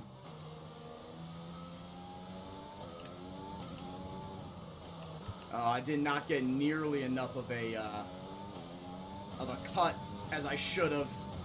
Oh, this is gonna suck hardcore.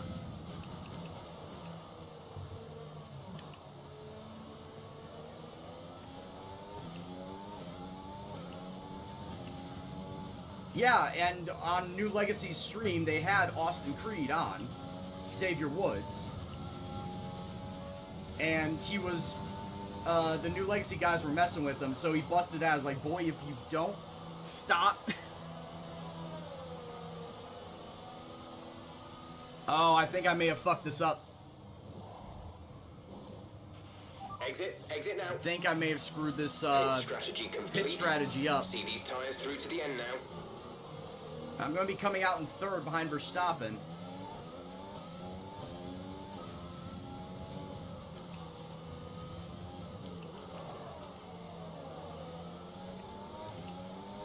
But Bottas is 10 seconds ahead. Your favorite's Ricardo? Well, my current favorite is Kimi. But once he retires, I actually am going to put my faith and hope behind Daniel Ricciardo. Because after watching Drive to Survive, just found him to be a very cool guy. Very fun-loving, down-to-earth guy. Kind of guy that you'd go to a pint with, shoot the shit. Or go to a bar, have a pint with, just shoot the shit. That type of guy. What's your favorite track to watch, or if you play this game, what is your favorite track to drive?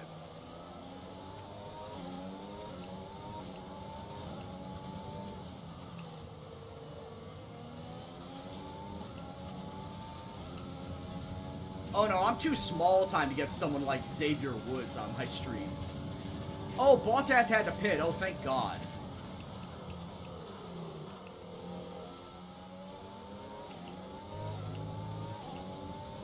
Thank God Bottas had to pit. I thought he was gone. I thought he already made his pit stop.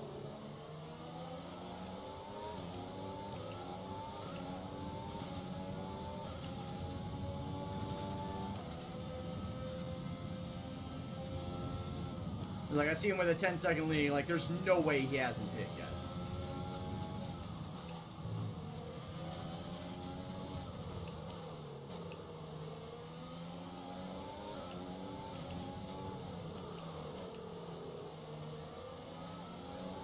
And you just listed 2 of my top 5. Canada's my favorite to drive in this game, followed by Spa, Monza, Red Bull Ring, and Silverstone. I know I'm going to get a lot of hate for saying this, but my favorite track to watch in real life is Monaco.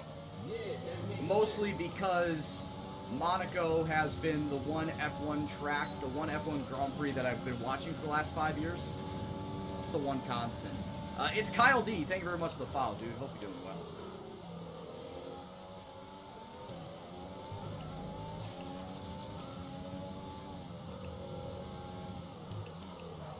Verstappen is going to get eaten up at the end of this lap.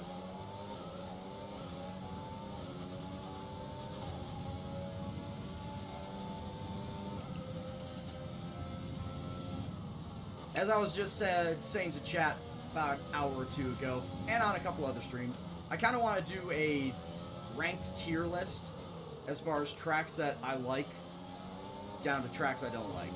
At the bottom of the list, though, is Monaco. I dislike driving Monaco. I'm fine with watching it, but I dislike driving it.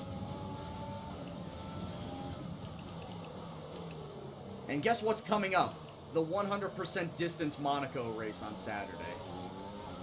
Yeah, 100% distance. It got randomized. Well, it actually didn't get randomized, but I threw it in at the very end.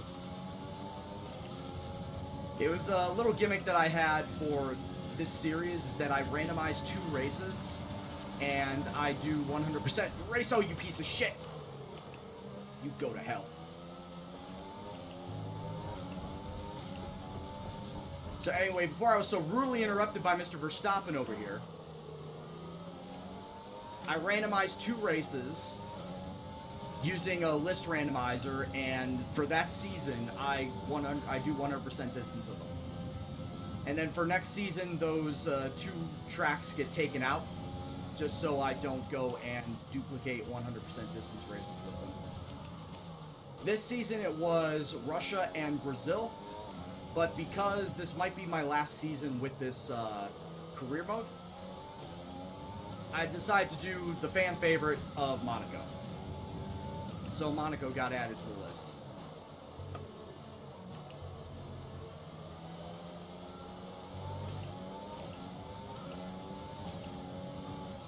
Ooh, how many front wings do I get? Probably, I'll say 5. We'll put the over-under at 5 front wings. Chat, does anybody want to take that bet? Do you think I'll need more or less than 5 front wings to get through a full Monaco race? Yeah, Australia's definitely up there as one of the easiest. I think when you're doing time trials, it is listed as very easy.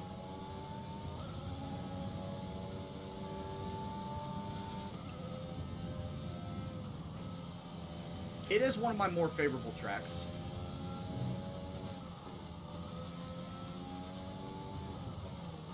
I mean, I've got no problem driving Australia.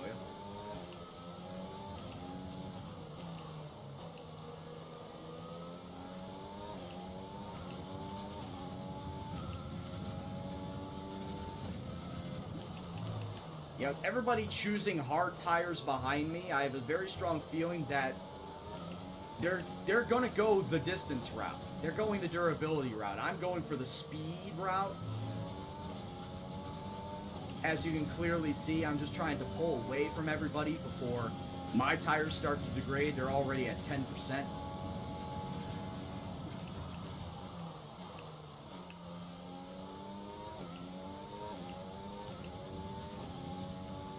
I don't know, Tykesman. I kind of want to say 3. I want to keep my standard 3 flashbacks allowed. Wanna know why? Mama ain't raised no bitch. Though I say that if Mama really ain't raised no bitch, I'd have no flashbacks. But I think I'll keep my limit of 3 on.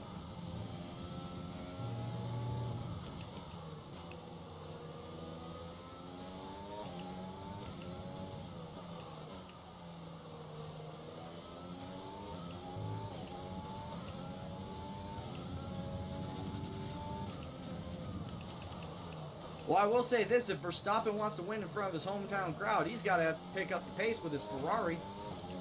Those Ferrari horses are looking like Ferrari ponies. Or Ferrari donkeys right now.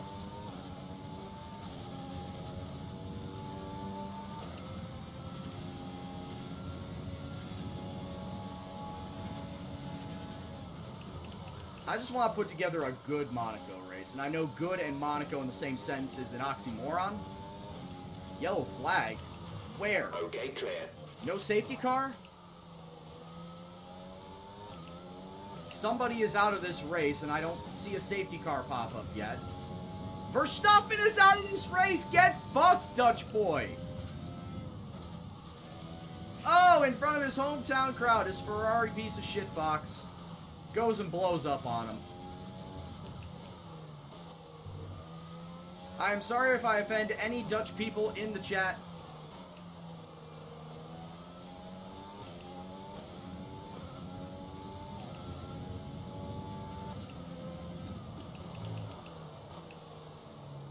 I pressured Max, I called him out, and he just could not handle the pressure. He's still too young. He could not handle the pressure being called out.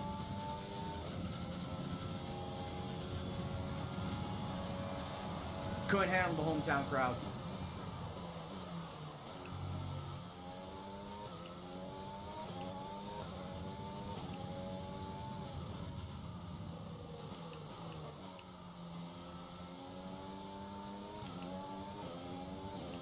He can stay hydrated. I feel like that's a dig at him too.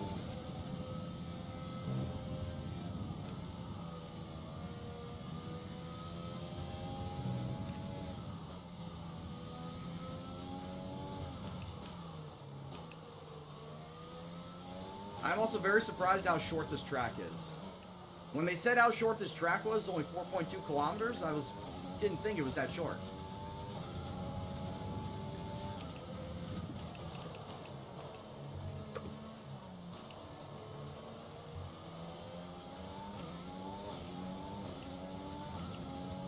Guys, get this. I could pit for soft tires right now and come out in fourth place.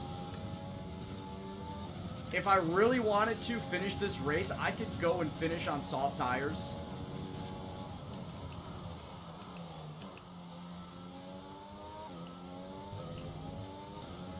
I could pit around lap 30. Yeah, lap 30. And then just see myself all the way to the end. I wouldn't even drop all the way down. Like I said, I drop all the way down to fourth.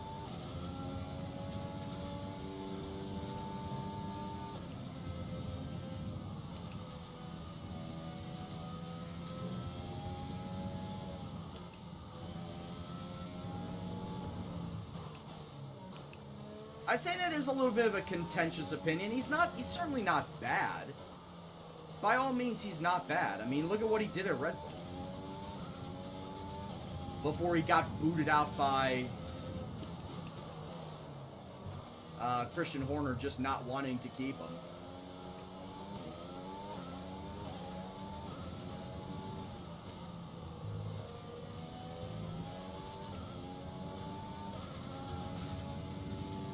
He is certainly a very talented driver. He deserves better than Renault. Not gonna lie. Him going to McLaren is going to help both him and Lando Norris out in tandem. Because Lando Norris having a mentor like Daniel Ricciardo around is going to up his game tremendously. Meanwhile, Daniel Ricciardo going to McLaren is going to get him a much better ride than what Renault is offering him right now. And it might just be the kick up the ass that McLaren need to build a better car to suit Daniel Ricciardo.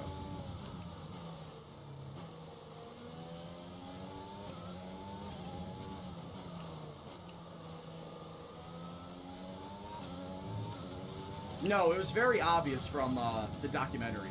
He did not want to be listed as the number 2 driver. So he was only going to go to someplace that offered him number 1 status, which is why he went to Renault. And now he's going to McLaren, where he is going to be the number 1 driver in McLaren. There's no ifs, ands, or buts about that. Lando Norris is not the number 1 driver. It is going to be Ricciardo.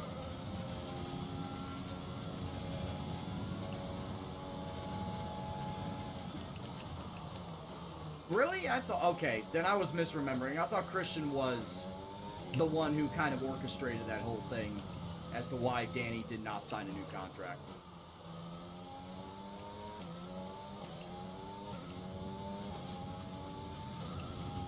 Bear in mind, I only watched the series once. Haven't watched it since. This was about 4 months ago.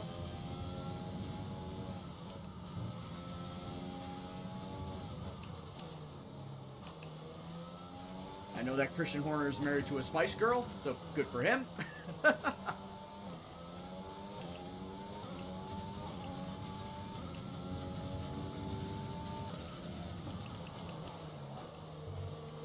I believe it was Jerry Halliwell.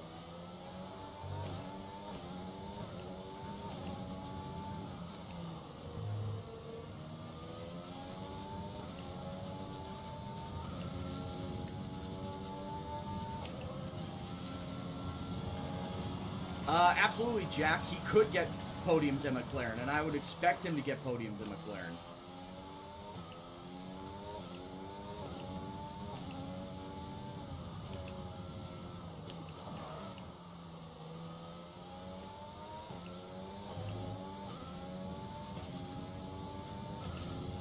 Yeah, and at one point in time, Daniel Ricciardo was in Max's shoes. Like, Daniel Ricciardo was the new hotness. He was the up-and-coming phenom driver.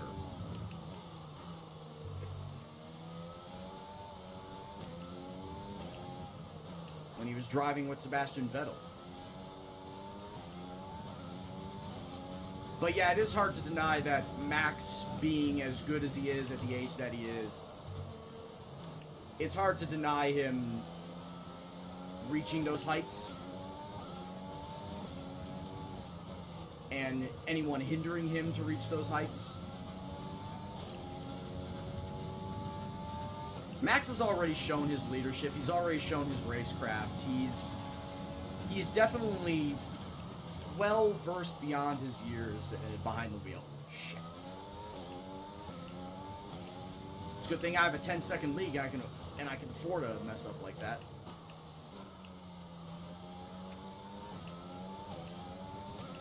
Because Max is what right now? 24? 23, 24?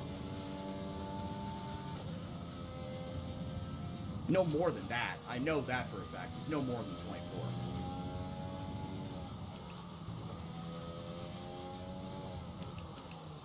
And then you got Stroll, who's 20. George Russell is 21. Albon's 21. Or 22. I can't remember. Got a lot of young blood in Formula One right now that really is the future of the game. He's 22? Okay, that was off. Way off. Charles Leclerc's 21, 22. Like I said, you got a lot of young blood in F1 right now. That's the future of the sport. It's kind of weird to see F1 as a young man's game.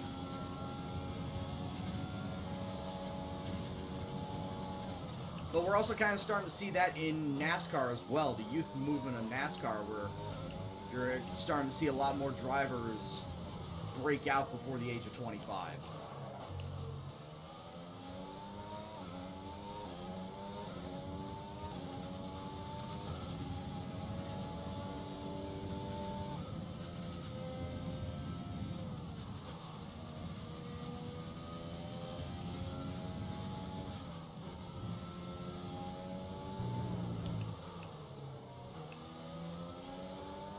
Coming across back markers already. Well, oh, that's okay. It's just Nicholas Latifi.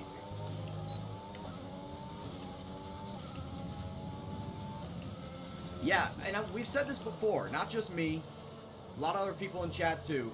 Give Russell a good car. Give Russell a good car and he will win titles. He'll win races and he might just win a title. Which is why it's just not, it's a matter of when, not if he goes to Mercedes. Yeah, that makes sense. Zabra, thank you very much for the follow. Hope you're doing well. Hope you enjoy the stream.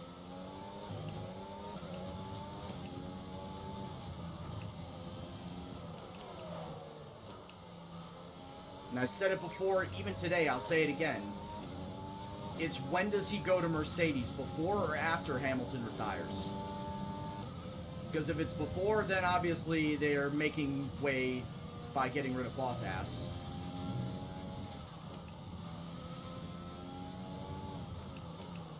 If it's after Hamilton retires, is it Bottas being the new number one with Russell coming up as the number two?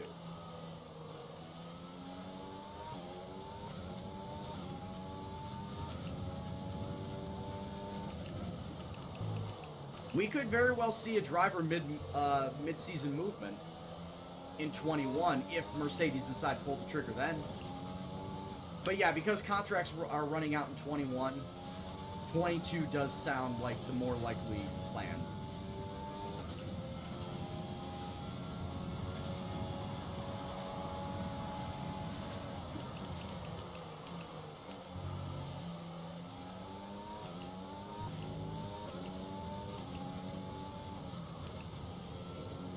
Alright, coming up to more back markers. Speaking of Russell, I've got Russell, Nick DeVries sitting in front of me right now.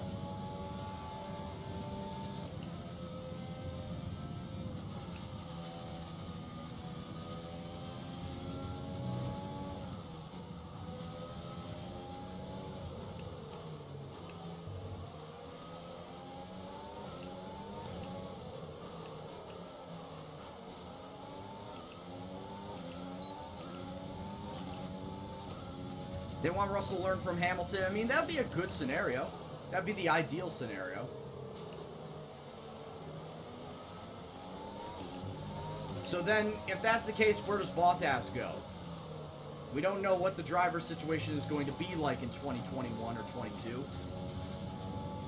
As it stands right now, Haas definitely need a new driver, because I'm sure they're going to jettison Grosjean as quick as they can. Alfa Romeo might need a new driver.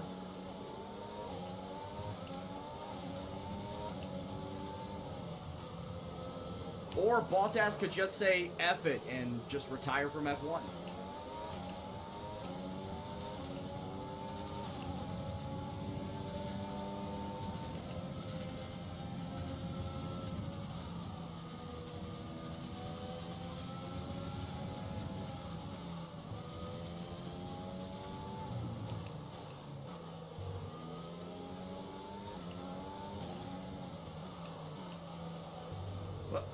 Oh, spin cycle. Oh, okay, we're flashing that back.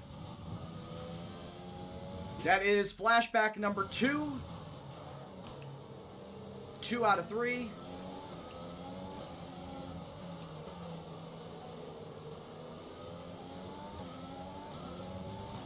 Now, of course, I had to do it by trying to eke out extra tenths of seconds by going over curbs. How dumb. How dumb was that? Yeah, those killer curbs, drive on them, it's like driving on ice. Just as we're about to come to 5 laps to go, and I have a 10.5 second lead on my teammate in Albon. It looks like it is going to be a Gendo lockout for, I believe, the 2nd time this season? I think so. If results hold, it will be a Gendo lockout for the 2nd time this season.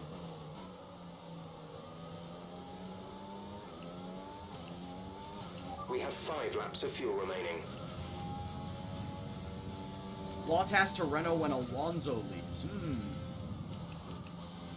Well, Alonso has a 2-year contract, so 2021 and 22. That means that his seat opens up in 23.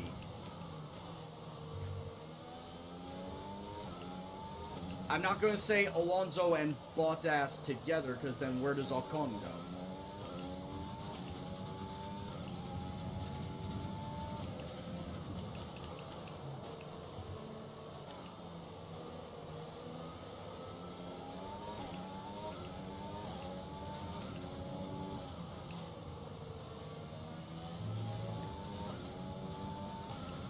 Yeah, you say hopefully it improves by then, and obviously it's not going to get improved by the time Alonso gets there. Definitely don't think it will be improved the following year. Maybe they could hope for once Alonso's contract is up and they bring in Bottas.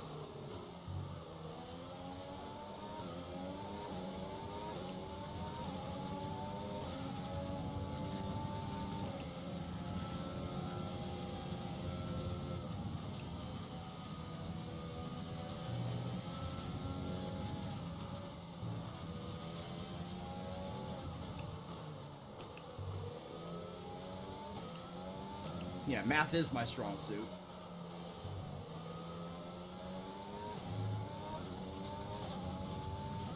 How am I reading chat and driving? I have a chat box in the bottom left-hand corner of my driving screen. It is covering up my mini-map, so I can't see where anybody is on track, but I can read what you guys are saying.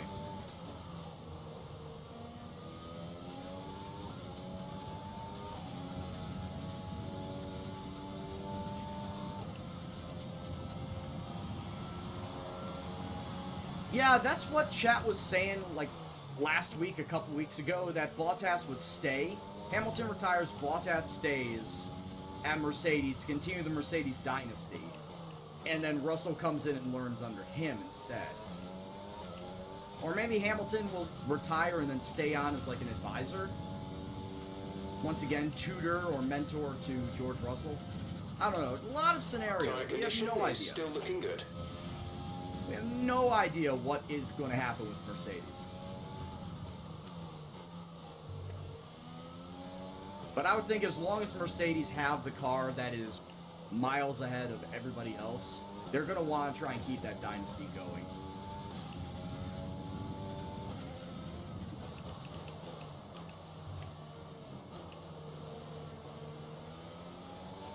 We've only got 2 laps of fuel left. No more pits, doggy. I did my pit at lap 14. I went from soft to medium. As you can clearly see, the medium tires are taking a little bit of wear as they're mostly hit the 40% mark. 2 laps to go, though, and the nearest guy is 10 seconds behind me, so they're not going to catch up. I have this win. Albon should have second, but he is fighting Bottas for it.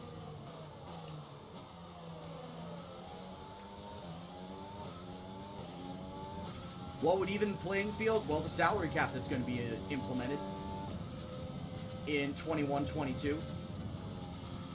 Salary cap is a good start to leveling the playing field.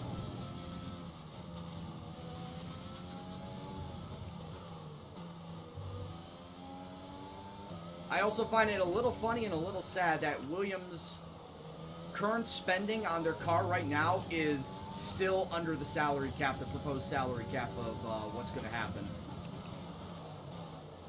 It's like Williams is already spending what the cap would be of, I think it's $190 million or $210 million, and Williams are still spending underneath that limit.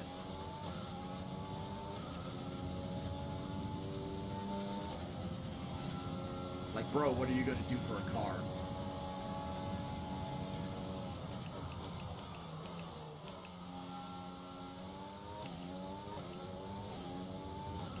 I think Bottas is just more consistent. There may be a hidden consistency attribute, and I think he's more consistent than Hamilton is. Because, yeah, I agree, Bottas won the driver's title my first season in this save. Bottas came first, Hamilton came in second. And then last season, Charles Leclerc won it. And now this year, I'm looking to win it. This season, I'm looking to win it. So that I don't have to do this career again. And then I can move on to my Williams career.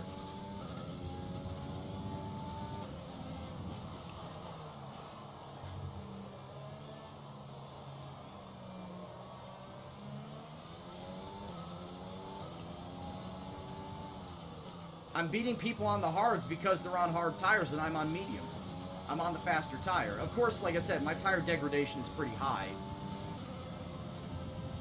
And there it is, officially win number 4 in the books. Yes, you've done it. Well done. Was it win number 3 or win number 4? I can't remember.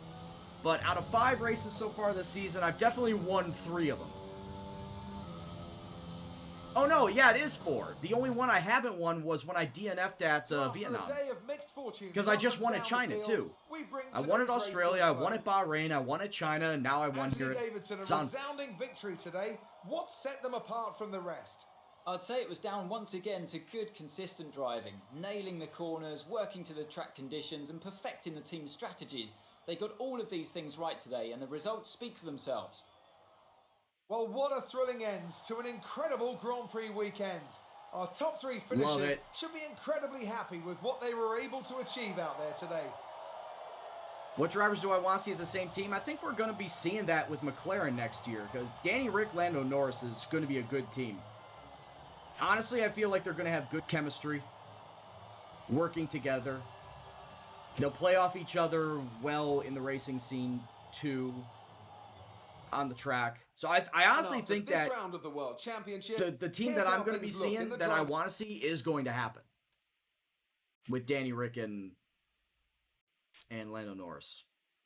So I think we're good with that. table. O'Brien takes over the lead of the Drivers' Championship. Who's covering for Vettel? Max Verstappen. Oh, Jesus. Let's Max focus on the Verstappen with driver of the Ferrari. day.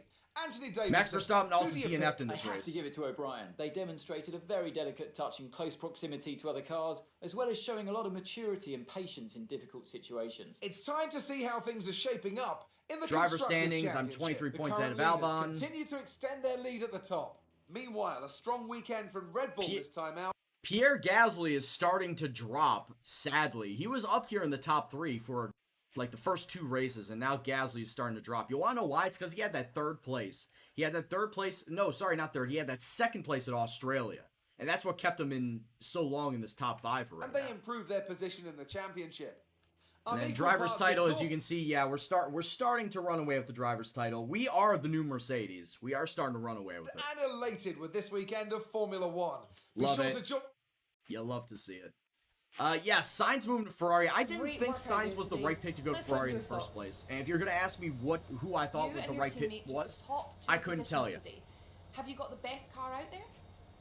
I honestly don't think that there was any You really right cut your way through the choice field to go to today. Ferrari. What was your Maybe strategy? Max. Maybe the game had it right. Maybe Max Verstappen probably was the best choice to go to Ferrari, but Max is putting all his faith behind the Red Bull team, which is why he's not leaving.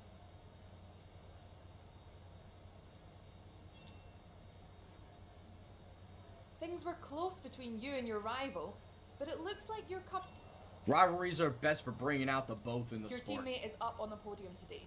This is a great thing for the team, isn't it? Absolutely. Great. Well, that's everything. How do you no comment? You press the circle button, or on the Xbox controller, it's the B button.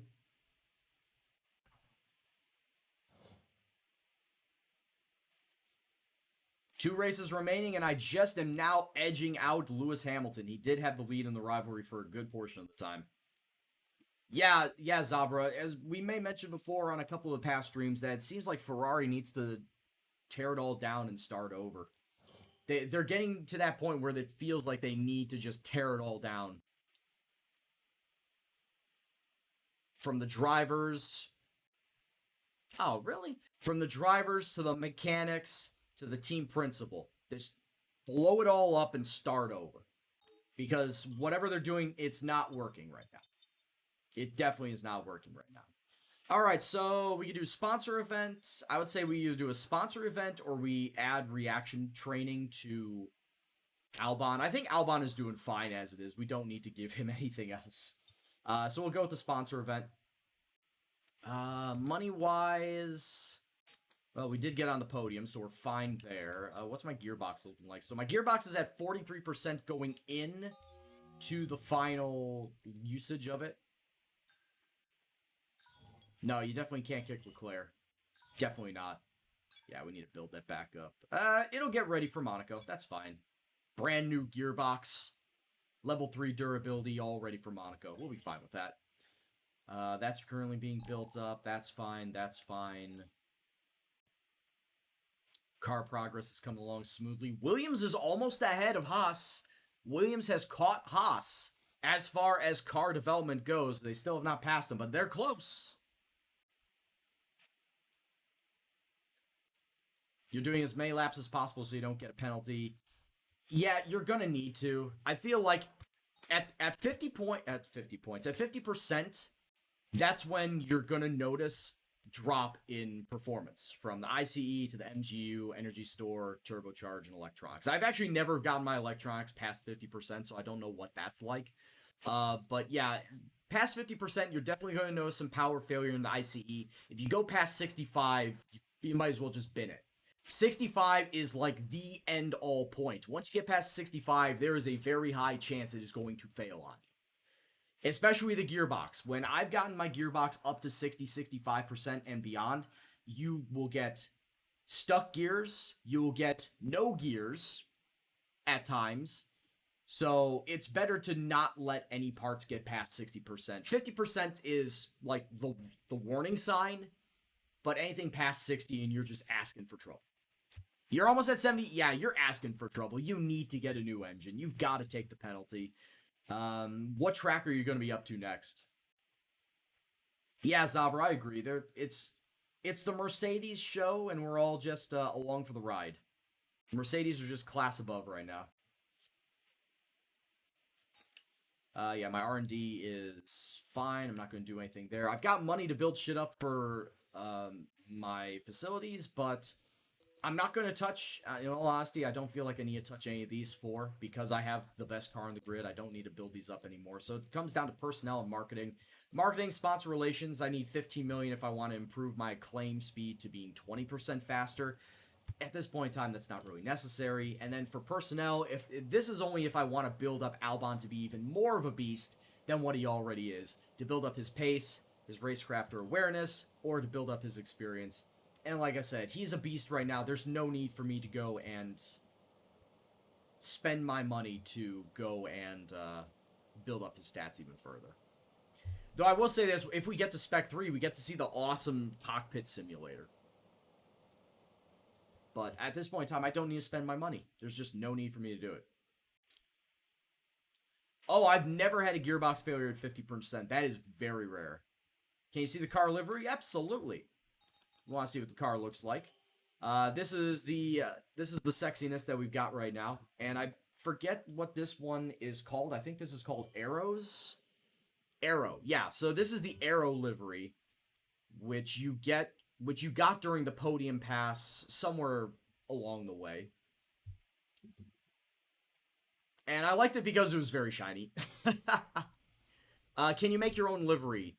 Not unless you go into the actual files and mess around with them. Like if you go into the back end and mess around with it. Because I know YouTubers like Arava and Tiamat Marduk, they have their own custom liveries, but they also had help from Codemasters. And it has to do with messing around with the back-end files to do it. So if you can find the files that coincide to the livery, sure, go ahead. And you can try and play around with it. But yeah, you cannot...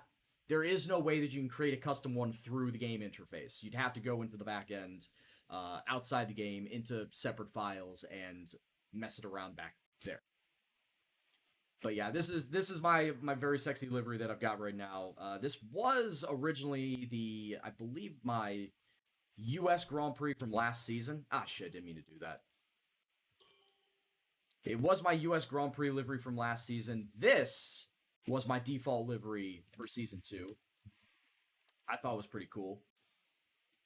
This is going to be my livery for the British Grand Prix, and I know what you're saying, Brian, that is the Stars and Stripes. That is an American flag. You damn right it's an American flag, because I'm an American, and I'm going over to the UK, and I want to flaunt my Americanness. So you are getting the Stars and Stripes around Silverstone, whether you like it or not. Oh, that's going to be a lot of fun. This was my special livery that I had for Monaco last season. The etched one. Another one that you got during the podium pass. and it default is black and gold. But I just looked at the pattern. It's like it's so shiny, especially the lighter portions. It looked so shiny. I needed to have this as a special livery. I needed to have this as a special livery for Monaco. I may bust this out again for Monaco if I can't figure out something to do as a special one-off livery again. Because I've got this right here. I might as well just use this again. Thanks for the bits, doggy. 5 bits for the American pride. Absolutely. People would be pissed off. I don't care. As well they should. I mean, yeah, I could pander. And I could pander, of course, I could use, you know, the British flag. If I really wanted to.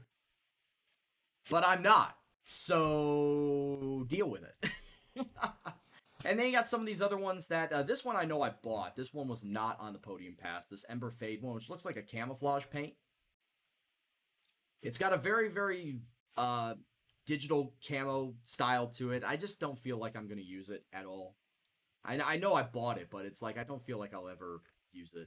This one I love to death. This Cosmos one, the Starry Galaxy one. You can't change the color scheme. It's got to stay purple and black, but it looks so goddamn sexy. It looks so amazing. This is currently my multiplayer. This is my multiplayer car right now. I love it so much. Fiber optic. I used a variant color of this for a one-off Monaco livery. This one, it was the very last level of the podium pass. Level 30 of the podium pass was this paint splatter car. And I feel like this would be much better used in a multiplayer set because when it comes to looking at the sponsors, you can't see the fuck out of any of those sponsors. And you can change the color up all you want for the sponsors, you just can't see it.